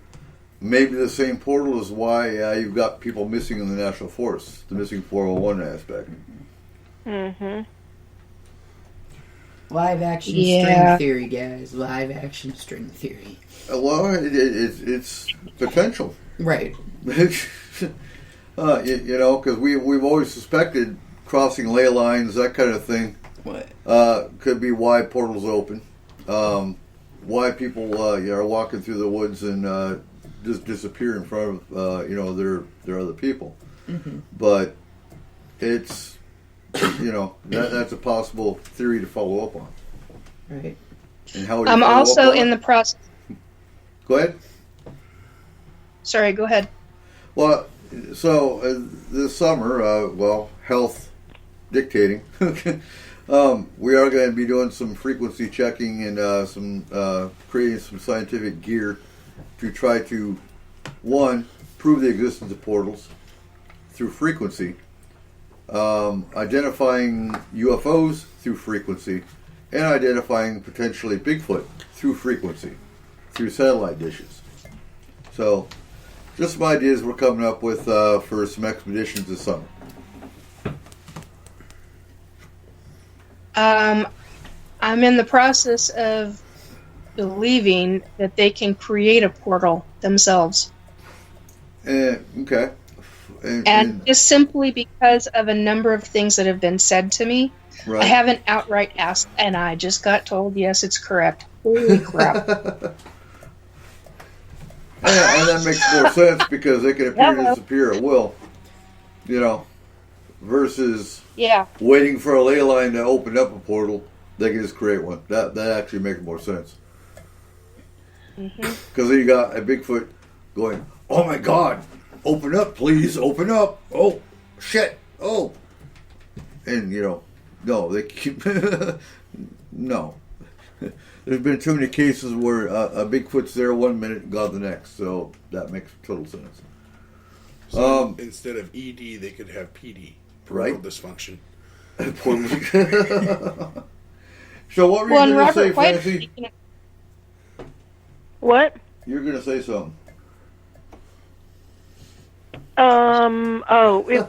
This is way more interesting. Okay, so the last hour we are going to talk about the psychiatric effect of students and kids and how we can help kids. We have 20 minutes. We'll talk about Bigfoot and UFOs. So, I don't, I've seen some chatter in other groups about aliens creating COVID. I don't think so. I don't think the government created COVID. Do you know what that bothers me? What? The fact that every country that has it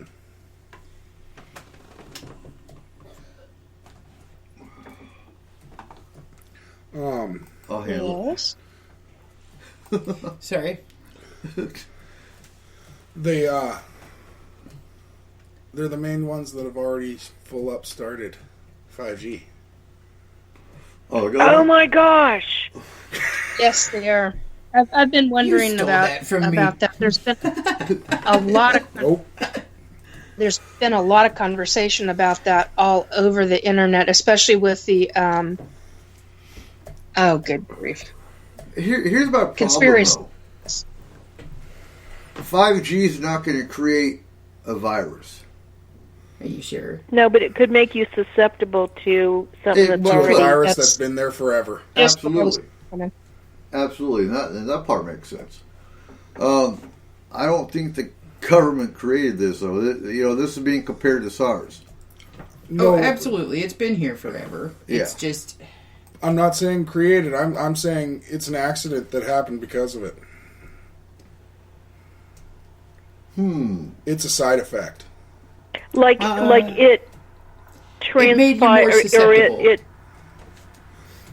it transmuted because of? Yeah. Well, Think of how much 5G wow. affected birds. yeah, when Yeah. they did the Yeah. first tests of the 5G, birds were dropping from the sky. Well, and then when Yeah. this first started in China not when it first started, so between November and January, over 4,000 domesticated birds had to be put down. Right. Now, Maggot's saying 5G super excited the virus molecules through the type of heat generated by the frequency. Catalyst. Well, and okay, so going off of that, not saying that that's actually what happened, but going off of that, if we are, it would cause there to be a reason for all of the secretness to it. Okay, it would make more sense why are we taking this one so seriously versus things in the past? Why is this happening so quickly? What's with the rapid decline? It would make sense if there was some form of catalyst to creating or making this mutate or making this spread faster or something of that nature. Why there's so much mixed thoughts about it. Possible. No, that's the thing. It's Like a it's possibility, but weaponized. we It's won't been a ever know. weaponized thing. I wouldn't necessarily say weaponized. I think it would be an unfortunate side effect that was not expected. I think that it would be more like, okay, so if somebody had the Spanish flu and they lived in a tropical climate, it heated up everything and passed it twice as fast. Right. So I think it's something that's been here. It just might have been put into hyper mode by something else. Yeah. I'm more on board with the virus is already here, but the 5G just accelerated it, and it's because the weaponizing of a virus. It emeralded it. Well, the weaponizing of a kicked it virus up a is notch. stupid. Yeah. Okay, nobody in their right mind would weaponize a virus. No. For the fact that It's too unpredictable. yes, and not only that, but if you like your country, let's say, wants to attack this specific isolated group of people, so we're going to put this virus out that kills off this group of people.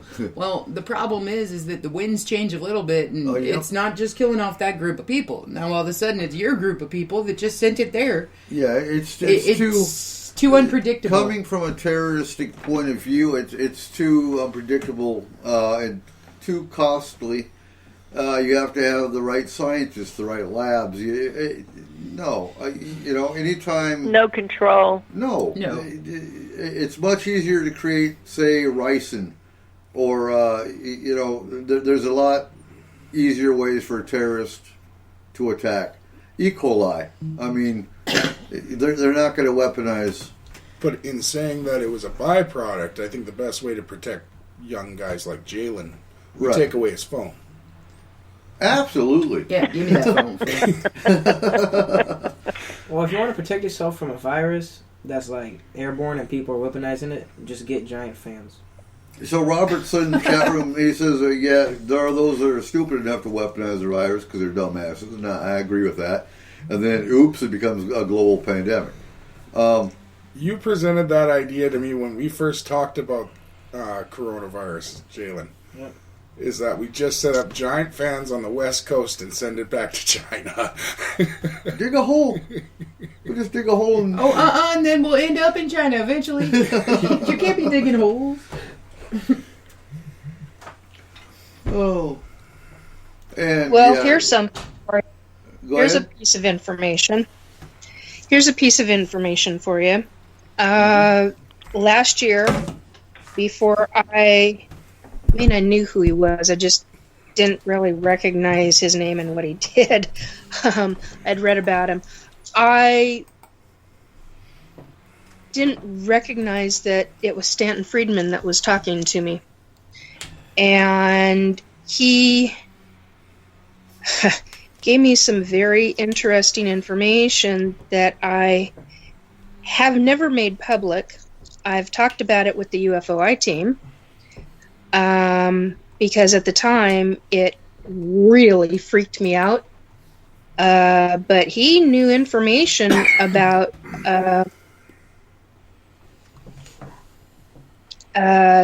program that the government had weaponized aerosol items.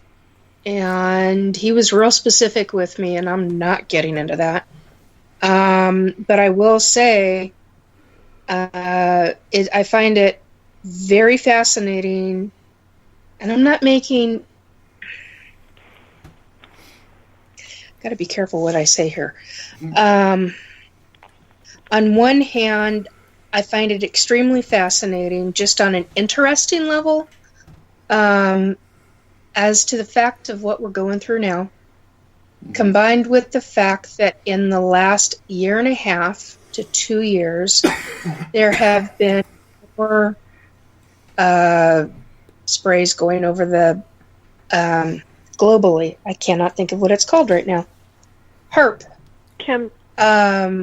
Chemtrails. Thank you. Chemtrails. Yeah. So I find it really fascinating that there's more of this issue with everybody talking about how we have to decrease this in the sky so the sun doesn't come through and all this other stuff. It's just, the whole thing is just really fascinating to me how all of this is playing out. And I'm being an observer. I think you had earlier you had asked me where I really stand on it. I'm an observer right now. Just watching how this is playing out. Okay. But I find it interesting that he came to me and told me about this weaponized, this aerosol specific, and he was real specific about it. It was weaponized. He even showed me the scientists involved. I tried really hard to remember the names. I can recognize them on sight. They're not all dead, but most of them are. But it was really interesting to me about weaponized products that get sprayed into the atmosphere.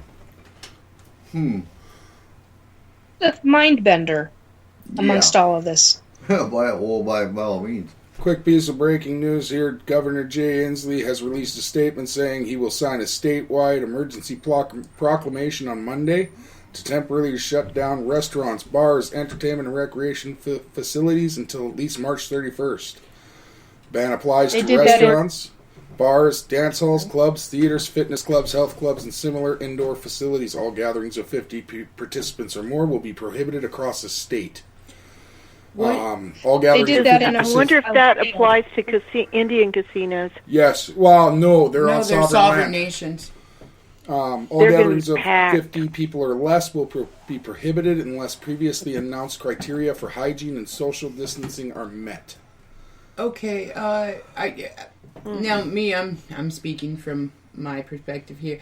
What does that mean for grocery stores? They're and not small... involved with that.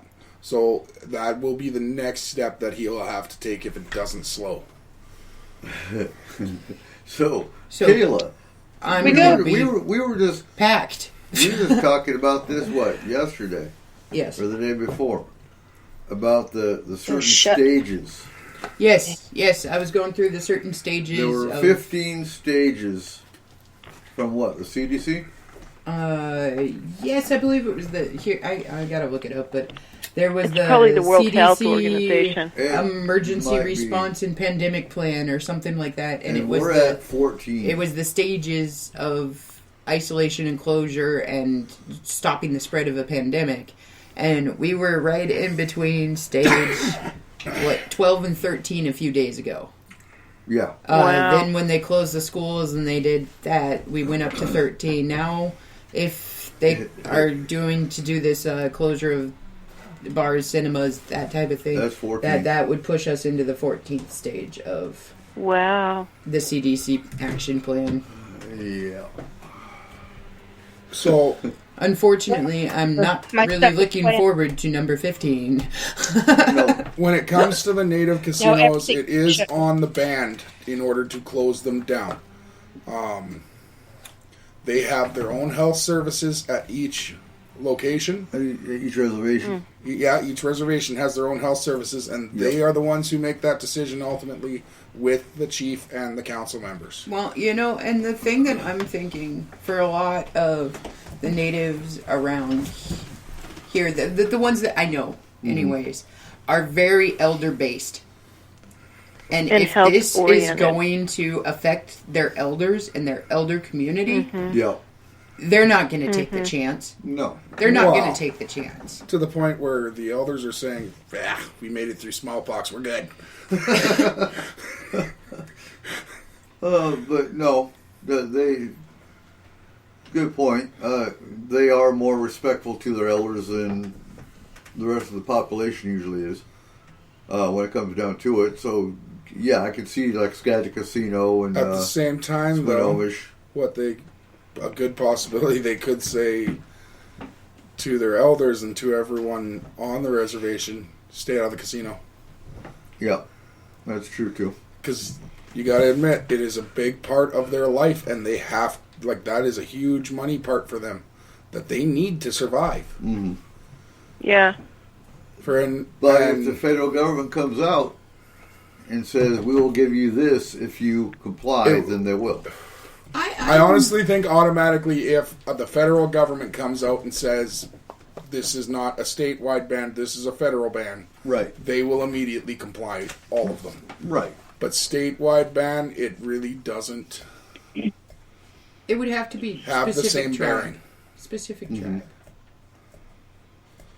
So, but if you're going to go to McDonald's, do it tonight. Yeah, if you're going to Walmart. So, do it tonight. again, when was this effective? Tomorrow. Monday. Wow. Yeah. So, tomorrow he will sign it, and it will go into effect immediately. But he has put the statement out tonight. Okay, so neither grocery stores nor pharmacies are impacted. Restaurants will be allowed to offer takeout and delivery service. Further, movie theaters and gyms have been ordered temporary closures. Honestly, the bar is the best decision they can make. Those need to be shut down. Absolutely. Yeah. I will say that's. I know that's hard on a lot of people. That's a good choice. At the same time, it is. I went to a lot of bars when I was younger, and they're dirty. So, what does this do to our working class citizens, though? The people that sit there and they are bar owners, they are wait staff, they are people that need this money to support their families. The House passed a broad coronavirus stimulus and relief package, including paid sick and family leave. For the duration, though? Or are we talking just... So what this does... that there was a big, argument between the Democrats and the Republicans. The Democrats wanted to make it effective for any kind of emergency going forward. And the Republicans were like, no, absolutely not. It's just for this. And I don't know how it came out. I gotta honestly know. say I agree with the Republicans on that one. That's a way for every employee to take advantage of any employer in the world. Well, it would have to be a national disaster. It would have to be going forward. It would still have to be a disaster. Well, with this, this goes to the end of the year. and Trump, of course, tweeted his support. Okay, but the thing that I would be concerned about here is, so, like for instance, in Cedar Woolley and Concrete area, we live off of tourism. We live off of all these different things. Kill the tourist season. The problem that I see is this is going to impact small business to the point where they're not going to have enough revenue to reopen. Absolutely. Right. I believe that stimulus package does include, some so this one, recompensation funds for small this one business association loans. But this one here is specific to those with kids. So it amends to the definition of what an employee is to anyone who has been employed by an employer for at least 30 days. It changes the definition of employer from 50 or more employees to fewer than 500. Yeah. So it broadens the scope. It expands the definition of parent to include foster and adoptive parents, step parents, parents of a domestic partner, parental in-laws, guardians, and those who stood in loco parentis. It provides leave to provide care for a family member who is under a coronavirus-related quarantine. It provides leave to care for a minor son or daughter of an employee if the school or place of care has been closed or the child care provider of such son or daughter is unavailable. It requires job restoration following any such leave for any employee of an employer with 25 or more employees. From what I'm seeing, they are doing everything they can as far as the economy of these families go. Yeah, and the state has their own thing that they're doing. If you are losing hours even at your job, go to esd.wa.gov or call 1-800-318-6022 to learn about partial unemployment benefits. And that's just for losing hours. You don't actually have to lose your job or get laid off. You just have to lose some of your hours that are normal hours for you. If you work 25 hours a week guaranteed by your job and you're only at 15, right, they will give you unemployment benefits at this point for that. No, absolutely. And so for those, because there's been a lot of concern about kids and meals. So I know they're going to be putting out the information tomorrow at the school. My kids ain't going. We'll go pick up those packets. But school buses are going to be going around dropping off meals for the kids. And they're going to be dropping off breakfast and lunch starting at 8 a.m. together. Yep. Together? Yeah. So they're going to drop both meals off at the same time because you got to think. That's a lot of gas. That's a lot of gas going through. And that's also like they don't need to be going to each house twice a day. No. So I think, at least for I can only speak for Washington State from what I've seen from our own community. They are doing everything they can to take care of families through this crisis. There's a lot of parents that aren't ready for their kids for 6 weeks. Well, and with the child care being what it is, and people being scared to send their children to child care, and rightfully so. If they're closing down schools to stop the spread, then sending them to child care, it's not going to be very much different than sending them to school. Exactly. So there's a lot of child cares and a lot of different things like that are going to be closing down. All right. On that note, we are going to go to our last break, guys. So join us for the third hour as we continue with how this will affect our kids and what's going on more with coronavirus. You are listening to S4 on Spreaker.com.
than a villain.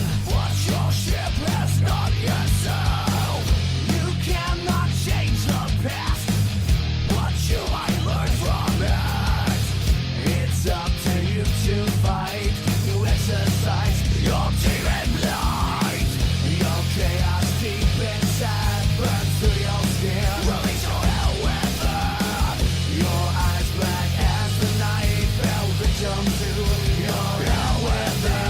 Look at you now, look at you now. The demons ripping at your soul. And now the devil's in control.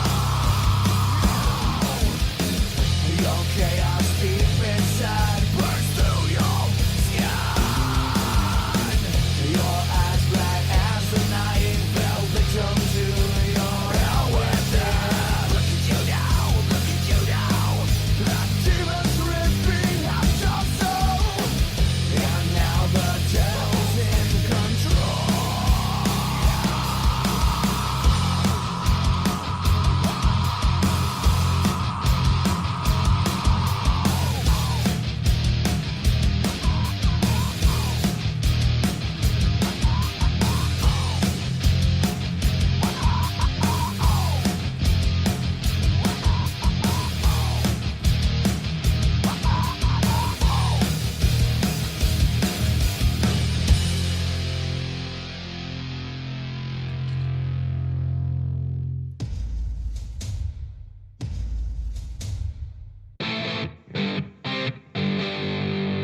Welcome back to S4 with your host, Eric Cooper. Good evening. It is the last hour, and I'm sitting here distracted. So we're. Was it you, Nikki, or was it Francie that had a question? Excellent question about those It was that are Nikki. addicted. I think Yeah, that it was me. Francie. Oh, no, Nikki. Or what? So, Addiction. psychologically speaking, what happens to and how will this situation affect people who have addictions or PTSD due to the coronavirus event, or when and if the federal government does a martial law situation? How is it going to affect people with PTSD or addictions? Can I say So- something real quick, Francie? Sure. Yeah, go. I'm gonna. So I think it depends on what caused your PTSD. So with combat-related PTSD, it puts me in hyper mode. I'm gonna tell you Yeah. that right now. I'm on hyper mode right now. Is that a bad thing? No, it's not. It means my family's even safer. Meaning, I go into combat mode. That's for you, though. Yes. I would say it depends just on what the I'm soldier, too. Oh, no, that's what I'm saying. It depends on what stems and what Right. made your PTSD the way that it is and how you react to it. Here's my. So does that make me a threat? No, it's not. It makes it a threat to whoever comes to my house to attack my house. They're dead. They're gone. I will neutralize the threat. Does that make me a threat going to the store? No, it doesn't. Now, if you walk up behind me, you might be laid out. I would say anyone, though, who is in any form of therapy right now for a PTSD, who is already even considered a slight risk to themselves or others, that is being monitored at this point, Right. it is this could have the effect of making them even more of a threat at that point. It could. So Megan's in the chat room. She seconds hyper mode, but she has other military friends that are in fear. Again, I think it's an individual thing. PTSD is always an individual thing anyway. It depends on, one, obviously, what caused your PTSD. For me, it was 4 combat tours, so it's a little bit different. One combat tour, depends on what you saw. 2 combat tours, again, depends on which combat tour it was. It depends on what you've seen. 4 combat tours, I got my PTSD from my second combat tour, so the other two just kind of, added to it. But it means I can't sleep at night because I'm hypervigilant. My nightmares are worse. But all in all, this just puts me in survival mode. But again, you're absolutely right. Everybody is going to react differently. Some of them may become more of a threat. And unfortunately, that's not even PTSD. That's everyone in this world is going to react differently. And some people who've never had an issue in their life are going to act way worse than some people who have gone through hell. Right. Absolutely. Well, and that's what I say. It's all about the individual and how they feel and what fears they have and what pushes them to the point where it's either okay or it's not okay. And this can happen. It doesn't have to be a pandemic world. It doesn't have to be anything to cause any of that to happen to anybody. No. So, with Nikki's question, I'm wondering what happens to the safe injection sites in Seattle. They're going to have to close them down. Well, it would be a gathering of over 50 people. Is it? For some of them, yes. Okay. For the ones in, there's a couple down in Seattle, down in King County, that is definitely over a 50-person capacity. Right. What I would assume was that there would be mobile help with that kind of addiction. That there would be, there still has to be addiction services out there. There still has to be services for people out there. When she said mobile, I just imagined like the ice cream truck going around. I mean, get your needles. Get your needles the thing that I worry more about than necessarily the addiction issue would be our homeless population. Okay, just because these people don't have somewhere to go shelter in. No, absolutely not. And they're going to be, I mean, I don't know if they've gotten to that point of shutting down homeless shelters. Well, when they would have to at some point, because this is a gathering of more than 50 people. Exactly. By far more than 50 people. And especially now you're going to have way more than 50 people because they're scared. They don't know what's going on either. Okay, but 90% of those places are at capacity every night, right? Right. So maybe you don't shut them down. You just shelter in? You lock in. Yes, but then... For how long? But that's the problem. Okay, but then you that also goes to have the the other half of mental the- health aspect of that, and you're not going to want to lock people that have mental health problems with being locked in. Right. In. That's going to cause a whole new set of issues. So what's it would have to be regulated. Like once you leave, you can't come back at all till this is over. Right. But if you want to stay, you're in here for now. You're in here for good. So what's your thoughts, Francie? I don't have any answers about that stuff. I mean, that's like social problems, huge social problems. And, I'm sitting here thinking about what about the homeless folks that are camped out underneath the freeways? Yeah. Exactly. And, God. Izzy's not supposed to be listening tonight. She's supposed to be taking a break. Well, I'm happy you're here. Absolutely. Well, this is the issue, though, that with everything, with any kind of change, with any kind of anything, there's issues that come up with it, okay? So we'll have to figure them out, and we'll have to resolve them as they come up. I saw an expert talking about disaster response earlier on, I don't know, it was YouTube or someplace, and he was saying, he was like an international expert on pandemics, and he said the biggest thing, the most important thing to do is to act quickly, not to act perfectly. That you're gonna make mistakes. There are gonna be gaps that you can't think out or that you can't plan for, but to act quickly to shut the virus down is is the primary concern, not to do everything perfectly. Oh, we fail on that. So one. there's Well, we're Sorry? going to. It's an unprecedented event.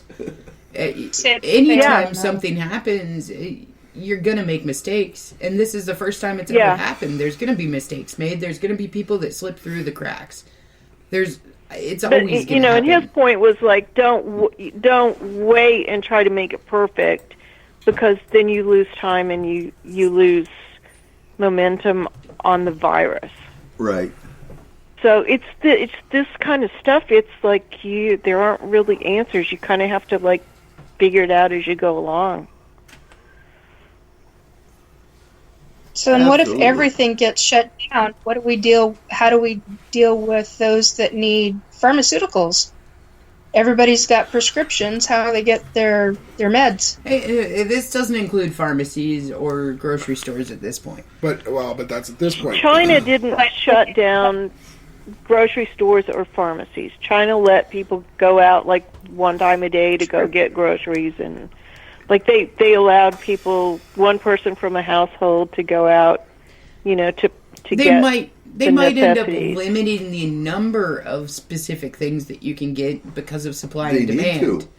But they are not going to leave it to where you are totally dying of starvation and dying of dehydration. Right. It's I not eat going to toilet happen. And, like this happened a long time ago when the economy collapsed in places like Russia, when they Yeah. did the bread lines Yeah. and stuff like that, for instance.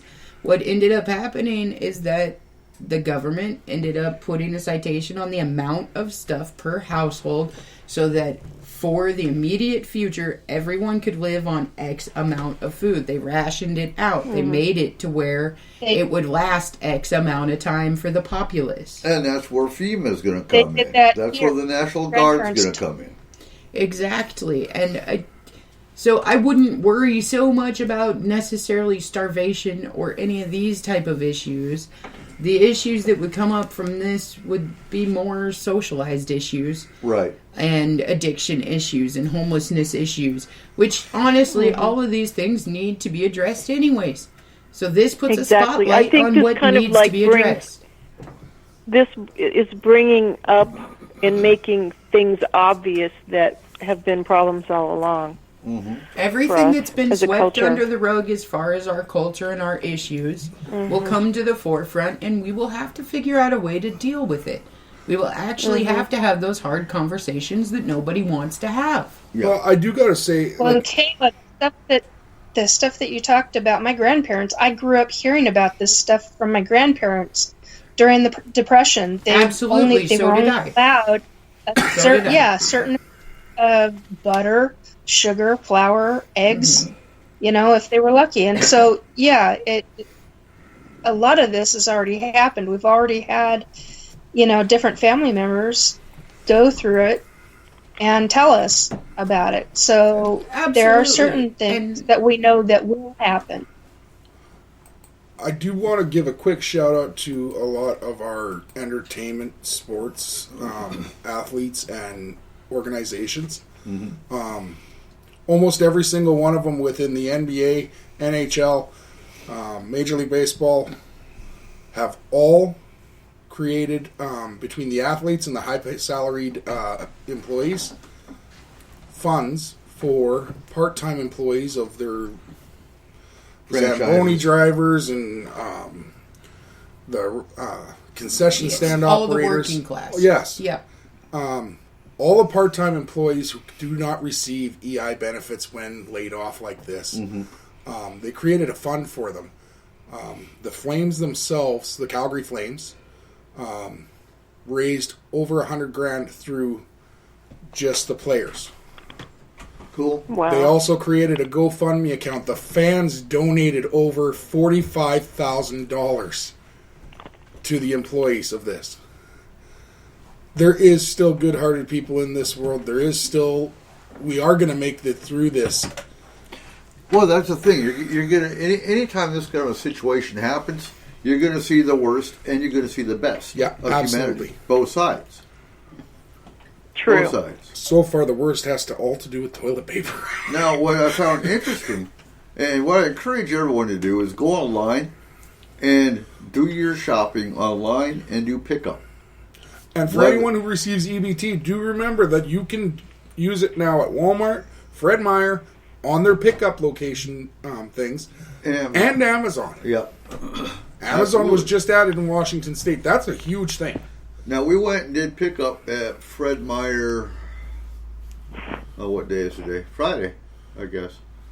And they went from 45 pickup orders a day to 250. So, I mean, obviously, people are doing online ordering and pickup now anyway, and that's encouraging. Keep out of the store. Yep. That's how you get this crap. And so, you know, from this point forward, yesterday was the last time we're going to Walmart for a long time. I will and say, we if you knew it. use Amazon, don't do what I did when I got into my accident a few years ago. I went to order toilet paper, and I meant to order a 12-pack. Well, I got 8 12-packs. You hoarder, you. I was really wondering why it was so expensive at first. But you were good for a minute. Oh, yeah.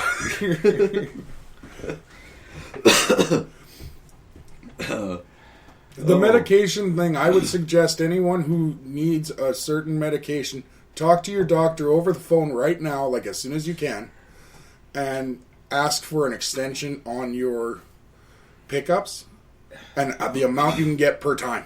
And like I said, use the online portal. Stay in contact. If Yeah. you are somebody that has to go in regularly for something, stay in contact with your physician.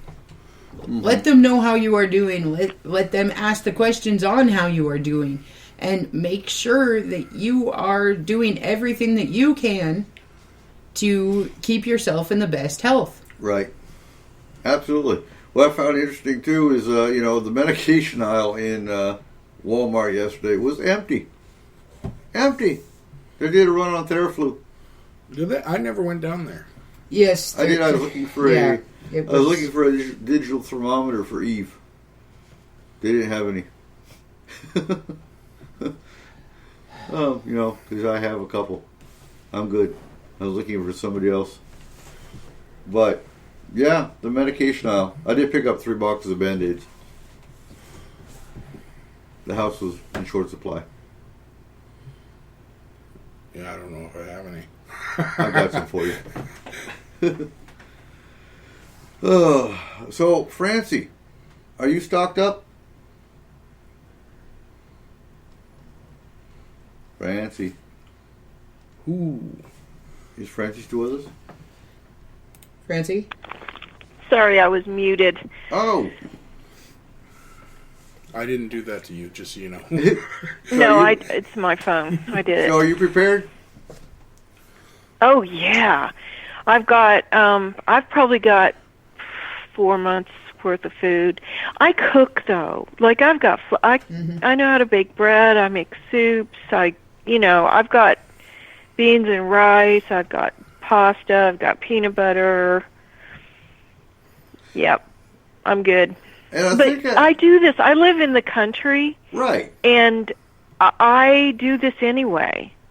Well, I think that's So what's interesting. There wasn't a run on staples. Like you said earlier in the show, Cole, there was a run on fast food, on microwavables. Right. For Kayla. Well, that's when you don't have the capability or the knowledge to know how to do it, you do what you know how to do.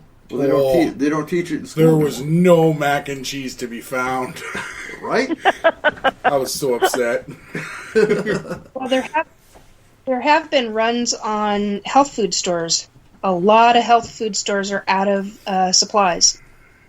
Absolutely.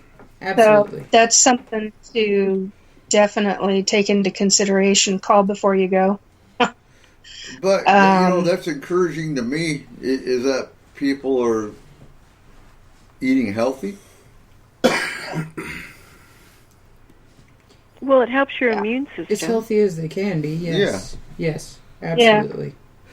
I mean, I live on protein powder, so right. stock up on that stuff. And It did make me laugh because I went to the meat section at Walmart yesterday and everything was gone. There was no chicken, hardly any fish. There was like no sausage, no pork products hardly, but all of their beef was absolutely stocked.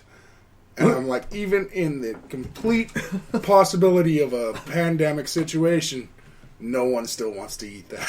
What, beef? The Walmart beef. Oh, well, we go through a butcher. And That's funny. You know, so we ordered our meat from the butcher shop the day before. And they said it would not be ready till at least noon because they were running out of what they already had cut. On the way there, we looked on their Facebook page, and their Facebook page said they had to close because they were completely out of stock. They had to recut everything. Yeah. So, coming from concrete to Stanwood, yeah. So we sent them a text message, and we're like, we're almost there. We ordered yesterday, and they said just knock on the door. We'll answer, and you can come and get your stuff. You guys already ordered. We ordered. But, people are going through the butchers. So, again, if you just think you're going to go to the butcher shop and get some meat, you might want to call ahead because even the butcher shops are getting hit hard.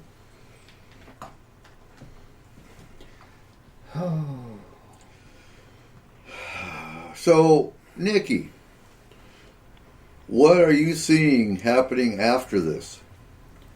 That's a loaded question. Don't tell me it's worse. Yeah, it's a whole lot worse. I don't know the timeline difference between the two. That's the problem.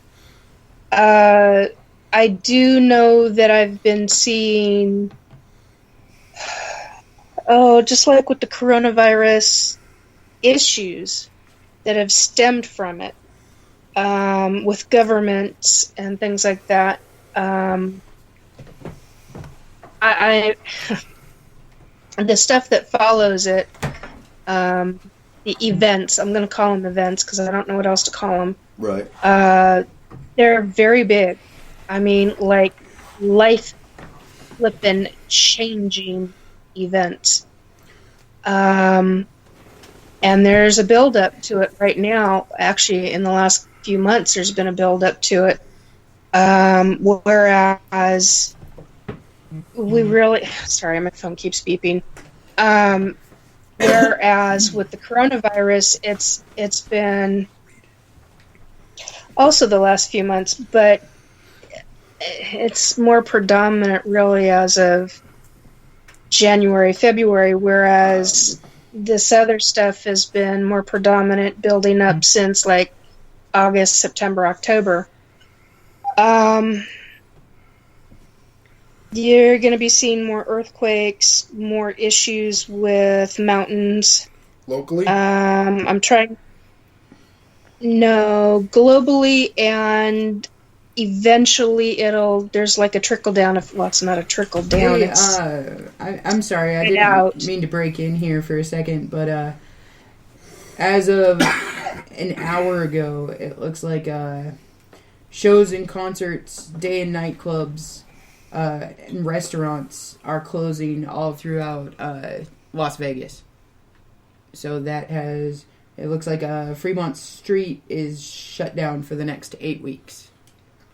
8 weeks? Wow. 8 weeks, at least, at this point. Until further notice is what it says, but it's estimated at 8 weeks. The owner of the MGM Grand has said that if they got to that point, it will take 6 months for all of Las Vegas to recover. No. They will not be the same for 6 months. So it looks like as of now, Las Vegas is in shutdown. Think of all the people out of work. Talking about that before we came on. Yes, that is a massive amount of layoffs right there. Yep. Well, and I get that they're out of work, but our governments are trying their best and figuring out what to do. And I know a lot of states and a lot of provinces have already stated that they're suspending all mortgage payments while this is going on. What does that mean for people who don't have a mortgage but have property taxes?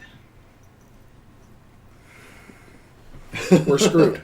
No, I'm just throwing that out there because I'm like looking at that going, hey, April 30th is coming up here pretty soon. My aunt just shared something to do with the whole job situation. It says, you all want to know how it feels to be a retail worker during this coronavirus pandemic? Remember when the Titanic was sinking and the band continued to play? Well, that's us.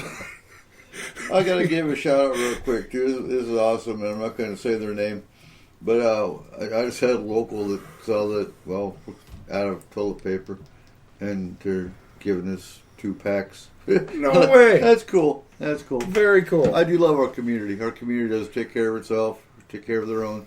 Now, Nikki, you're pretty damn close to like ground zero for us, like for Washington State. Yep. What are you seeing in your community? Is your community pulling together, or is your community getting all kinds of freaked out and turning on each other? They're not turning on each other, but people are okay. Cashiers are having more of a difficult time. Hello, that's expected. Mm-hmm. Community centers are shut down. I mean, all of that was really last week. So,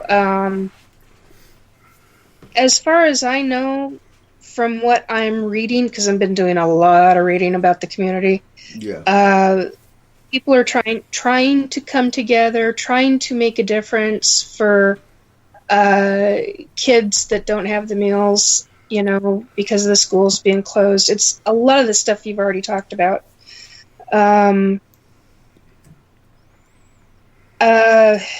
Long lines almost everywhere. But yeah, everybody's just they're trying to pull together. I don't know what I mean.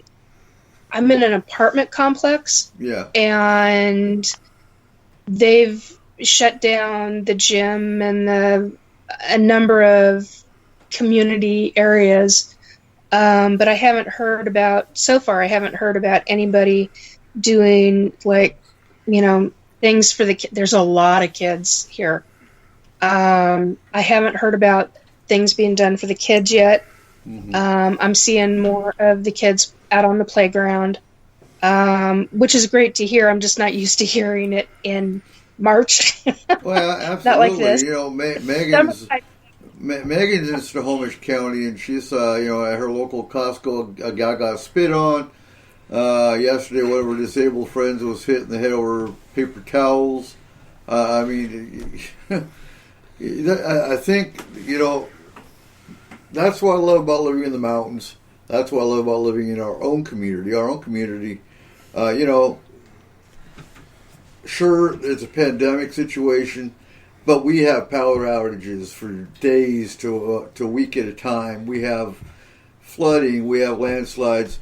And every time someone's house burns down, the entire community pulls together and we take care of each other. This is no different. To us, I remember. Used to live up there. We're used to a disaster situation. Somewhat. Some of us are. We have new people come up here all the time. But everybody's got camping gear too. Exactly. Yeah, that's just what I was thinking. Huh? Say again? She said everybody's got camping gear. Yeah. We do. I'm going to buy that on Friday. Yeah. Absolutely. But we have enough that we would be okay. Oh, yeah. And with the exception of the few that are still in denial and haven't stocked, I think most are ready for whatever comes, because we're ready for whatever comes anyway, because we live in a high threat environment. We have 2 volcanoes, right. We have flooding, we have 5 dams that could break, we have earthquakes. We live in a hazardous environment living up here. So, for the most part, they're prepared anyway. with the exception of the new folks. And the old timers step up and make sure the new folks are prepared.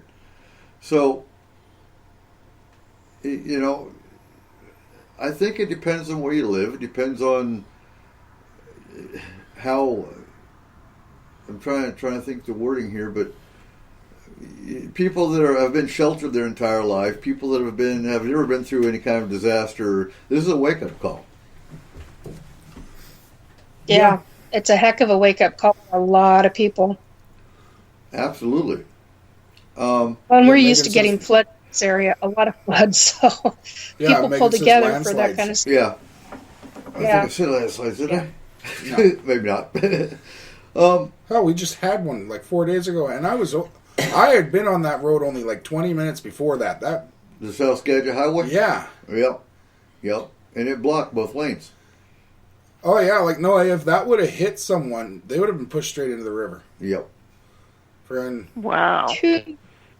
Not good. Well, and the rocks are coming back down across my road. Yeah, and near that landslide, there's about 6 brand new boulders on decorating the side of the highway. Yep. So, yeah, you know, again, we're prepared for it. My truck is stocked for emergency essentials. Well, and you just do things that are smart. Like, if you do end up having to go down, like, I have to take Kayla to work every week, and so I have to drive down to Cedar Woolley, but we leave at 4 o'clock in the morning. I do not take South Skagit at 4 o'clock in the morning. No. I take Highway 20. It's traveled more regularly. Well, that way if something happens, you're in the main flow of traffic where somebody's going to stop. Well, and not just that. If I end up at, like, milepost 4 of South Skagit, I've already went 20 miles, and now I have to turn around. Yep. Absolutely. Absolutely. But I think those in denial, you know, They're going to have how can you be in denial when the state's shutting down? I guess that's my big... It's called cognitive dissonance. It's like they holding two opposite thoughts at the same time. This is happening, but I don't believe it. And at some point, one of those has to break. Well, let's hope it doesn't break too eventually, well, I mean, you know. I do that with weight gain. It's very hard to change a person's mindset. And it's really hard to give a person enough information for them to truly believe in something. And like I said, until it affects them personally, until something happens to their family unit or somebody really close to them, they're not going to see it the same way that other people see it.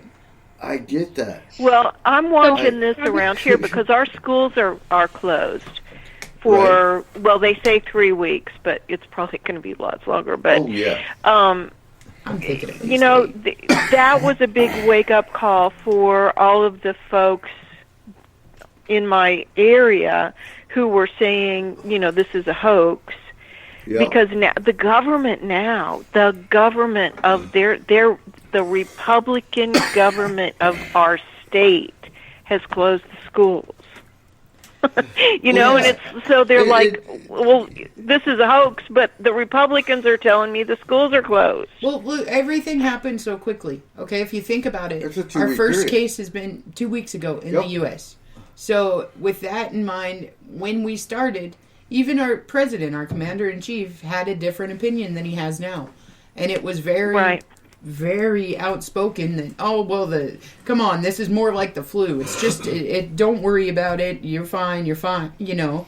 So with a lot of people, it takes a lot longer than 2 weeks to change a mindset of a whole nation of people. Well, we live in a fake news society. Yeah, so nobody knows what's real. Nobody knows whether to believe his first address to the people of everything's fine, wash your hands, you'll be okay, to his last address of the people, don't shake hands with people, social distance, stay in if you don't have to.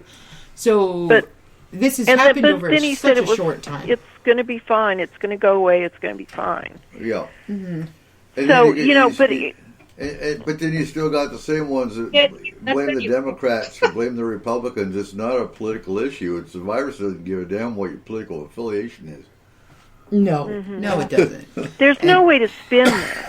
So, no, there's not. And he can't spin it. He's tried to be the spin doctor all the time, and he can't. Sorry, I don't like the man. Okay, well, you also got to look at it as just, people don't believe in what they cannot physically see.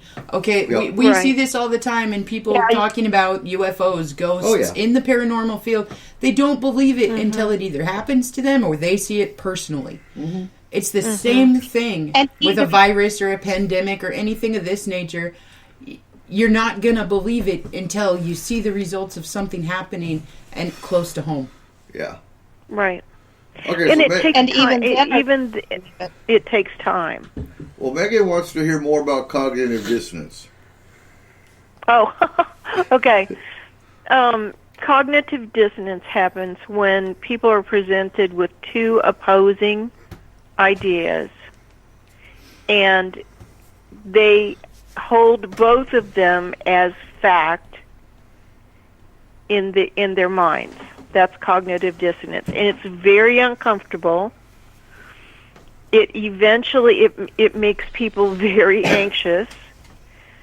So, and then, this is an example. I believe my president. My president said this is a hoax that the Democrats started to hurt his chances of reelection or whatever. I don't know what, but anyway, that's one idea.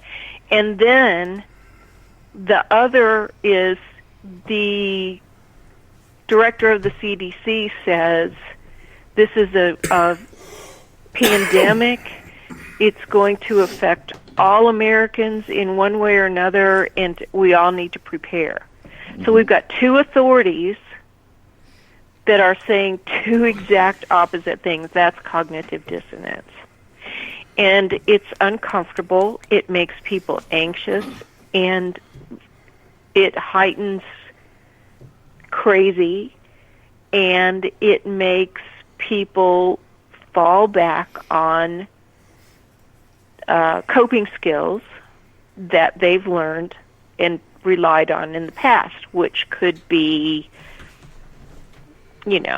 drug use or yelling at your dog or, whatever that you've used in the past to make yourself feel better in that kind of a situation. Right. And at some point, cognitive dissonance, one or the other ideas have to go because you end up choosing one or the other, or, sometimes people just stick with the pain and agony of holding the two things that are opposites in their head. So coping skills are, sometimes they're positive. Like Eric was talking about earlier, he gets hypervigilant. Well, hypervigilance can be a positive. He was explaining that. Mm-hmm.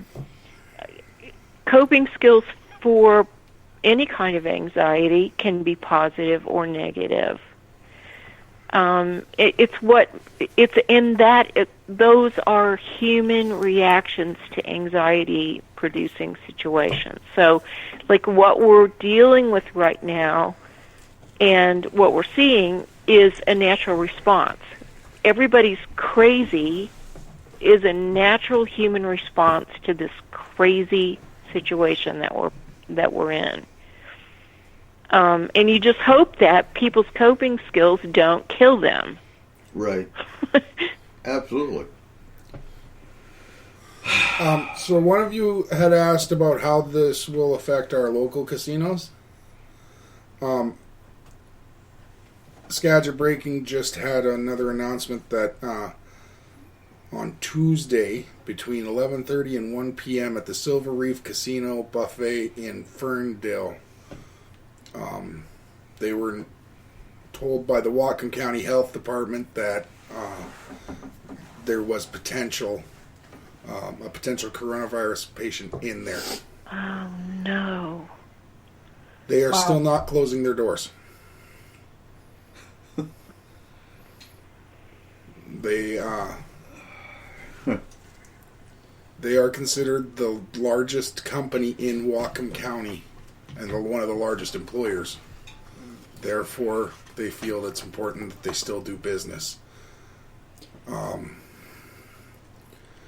Again, it's the case of what do you do there? Do you continue to serve people and keep people employed, or do you shut down an entire casino hotel? Well, I would limit my hours. Yeah, and that one's open 24/7. Yeah. But they have shut down their lounges. Okay. So all their bars and all that stuff is closed. Yeah, it's just what I was going to say. What they did in Vegas is they closed the buffet first, is how they started dealing with it, and then they went from there. So we are coming down to the last 15 minutes. I know Megan's got a question. Isn't it true that people in a panic cannot clearly process and function in situations? I would again say it depends on the person. No. In a panic, well, okay, so I'm thinking crisis. Your ability to cognitively process changes when you are in crisis. You don't... How quickly? I'm sorry? And how quickly they can make those changes? Yeah. So you don't store memories the same way when you are in crisis. You're not capable of deep thought, like, if you try to make analogies with people, like, giving them advice or,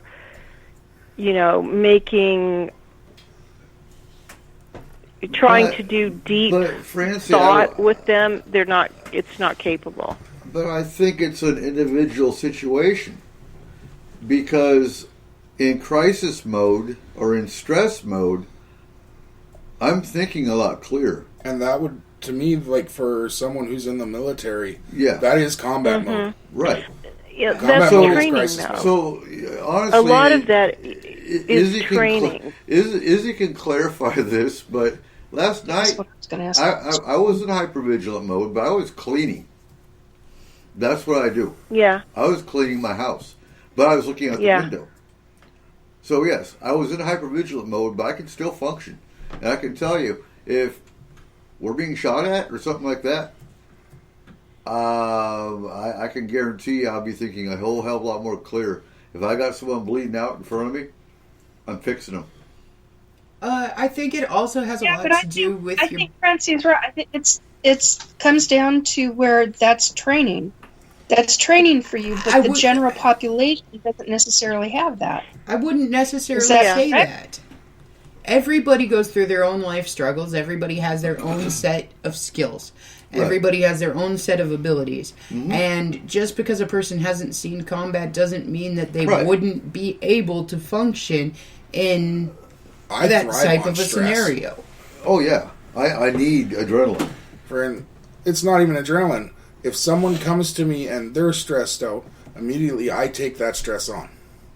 And it's my problem now. Okay. And we will deal with it together. Right. That's why I think it depends on life experience. I think it depends on how you were raised. I think it depends on the experiences you grew up with. Is a big part of it. The only thing I'm thinking in this time and everything else is we gotta... So I know that we're social distancing. I know we're staying away from our neighbors. I know we're staying away from large gatherings and things like this. But check up on them, whether it's through social media, whether it's through something, because we never know what struggles other people are having. Yell across the fence. And I know personally, I know a lot of people that have children that have disabilities. I know a lot of people that have children that have autism, and changes are really difficult for families of people like this. And they are going to be going through some really hard times just with the changes alone. Well, this is where communities need to pull together. Check on your neighbors. Right? And that's what I say. And there's ways to do this with the social distancing laws and everything. Right. There are ways to do this. We go on social media. We say, hey, how is everybody doing? Does somebody need help with something? Well, like we do on the Upriver Group. Is there something you are in dire need of, but for some reason you don't have the gas to go to town? I do. I'm going on a run. Can I drop something off on your porch for you? Yep. And check on your elderly. We have a whole elderly population up here whose families are out of the area or out of state. This is not time to hate the people around you. This is time to pull together and help the people around you. And maybe out of this, we can have a little bit more humanity in humans. Absolutely.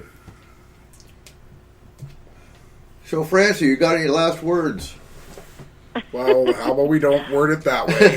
Okay. Any closing comments? No, I think That's better. Okay. it's real important to try to live from your heart right now and not from your head. You know, it's what you were just saying. Be human. Mm-hmm. Absolutely. Nikki? Stay vigilant, but stay calm. Keep in contact with your family, your community. Remember, you're not alone. We're all going through it. We're all experiencing it different ways, but we're all experiencing it. Absolutely. Biggest one is to stay calm. Use whatever calming methods, preferably healthy and positive, that you and can. Control what you can control. Ground and shield. Exactly. That's exactly where I was going with that. Thank you, Francie.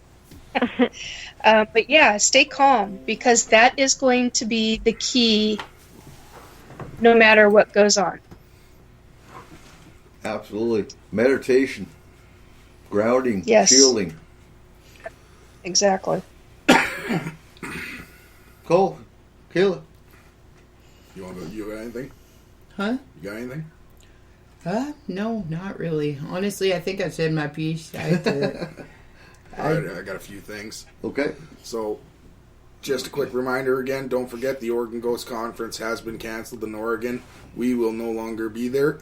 If you would still like to support S4 and what we do to bring you all of this lovely information, don't forget you can visit us at www.s-4radio.com. Visit the store and get yourself one heck of a shower curtain.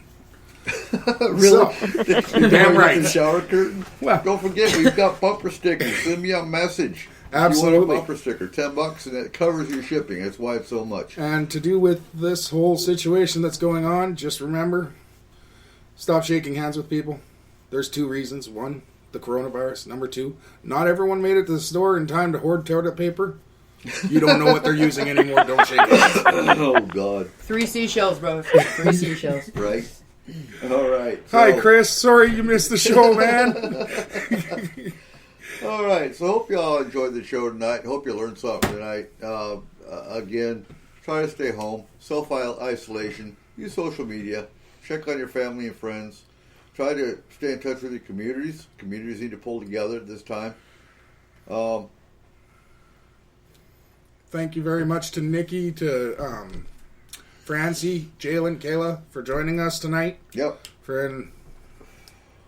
At least we can't get coronavirus by talking on the radio. Exactly. Friend. S4 is not going anywhere. We'll be right here every Sunday night, 7 p.m. As long as the hackers do their job and keep my freaking power on and my internet. Absolutely. Speaking of power real quick, PSC has come out, and yes, you do need to pay your bill, but they will not shut your power off if you are late because you don't have the money.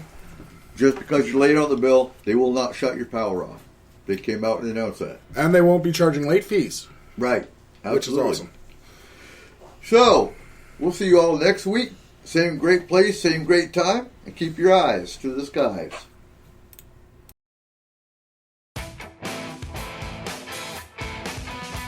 Ladies and gentlemen, thank you for joining us tonight on S4, the official voice of Forest Moon Paranormal.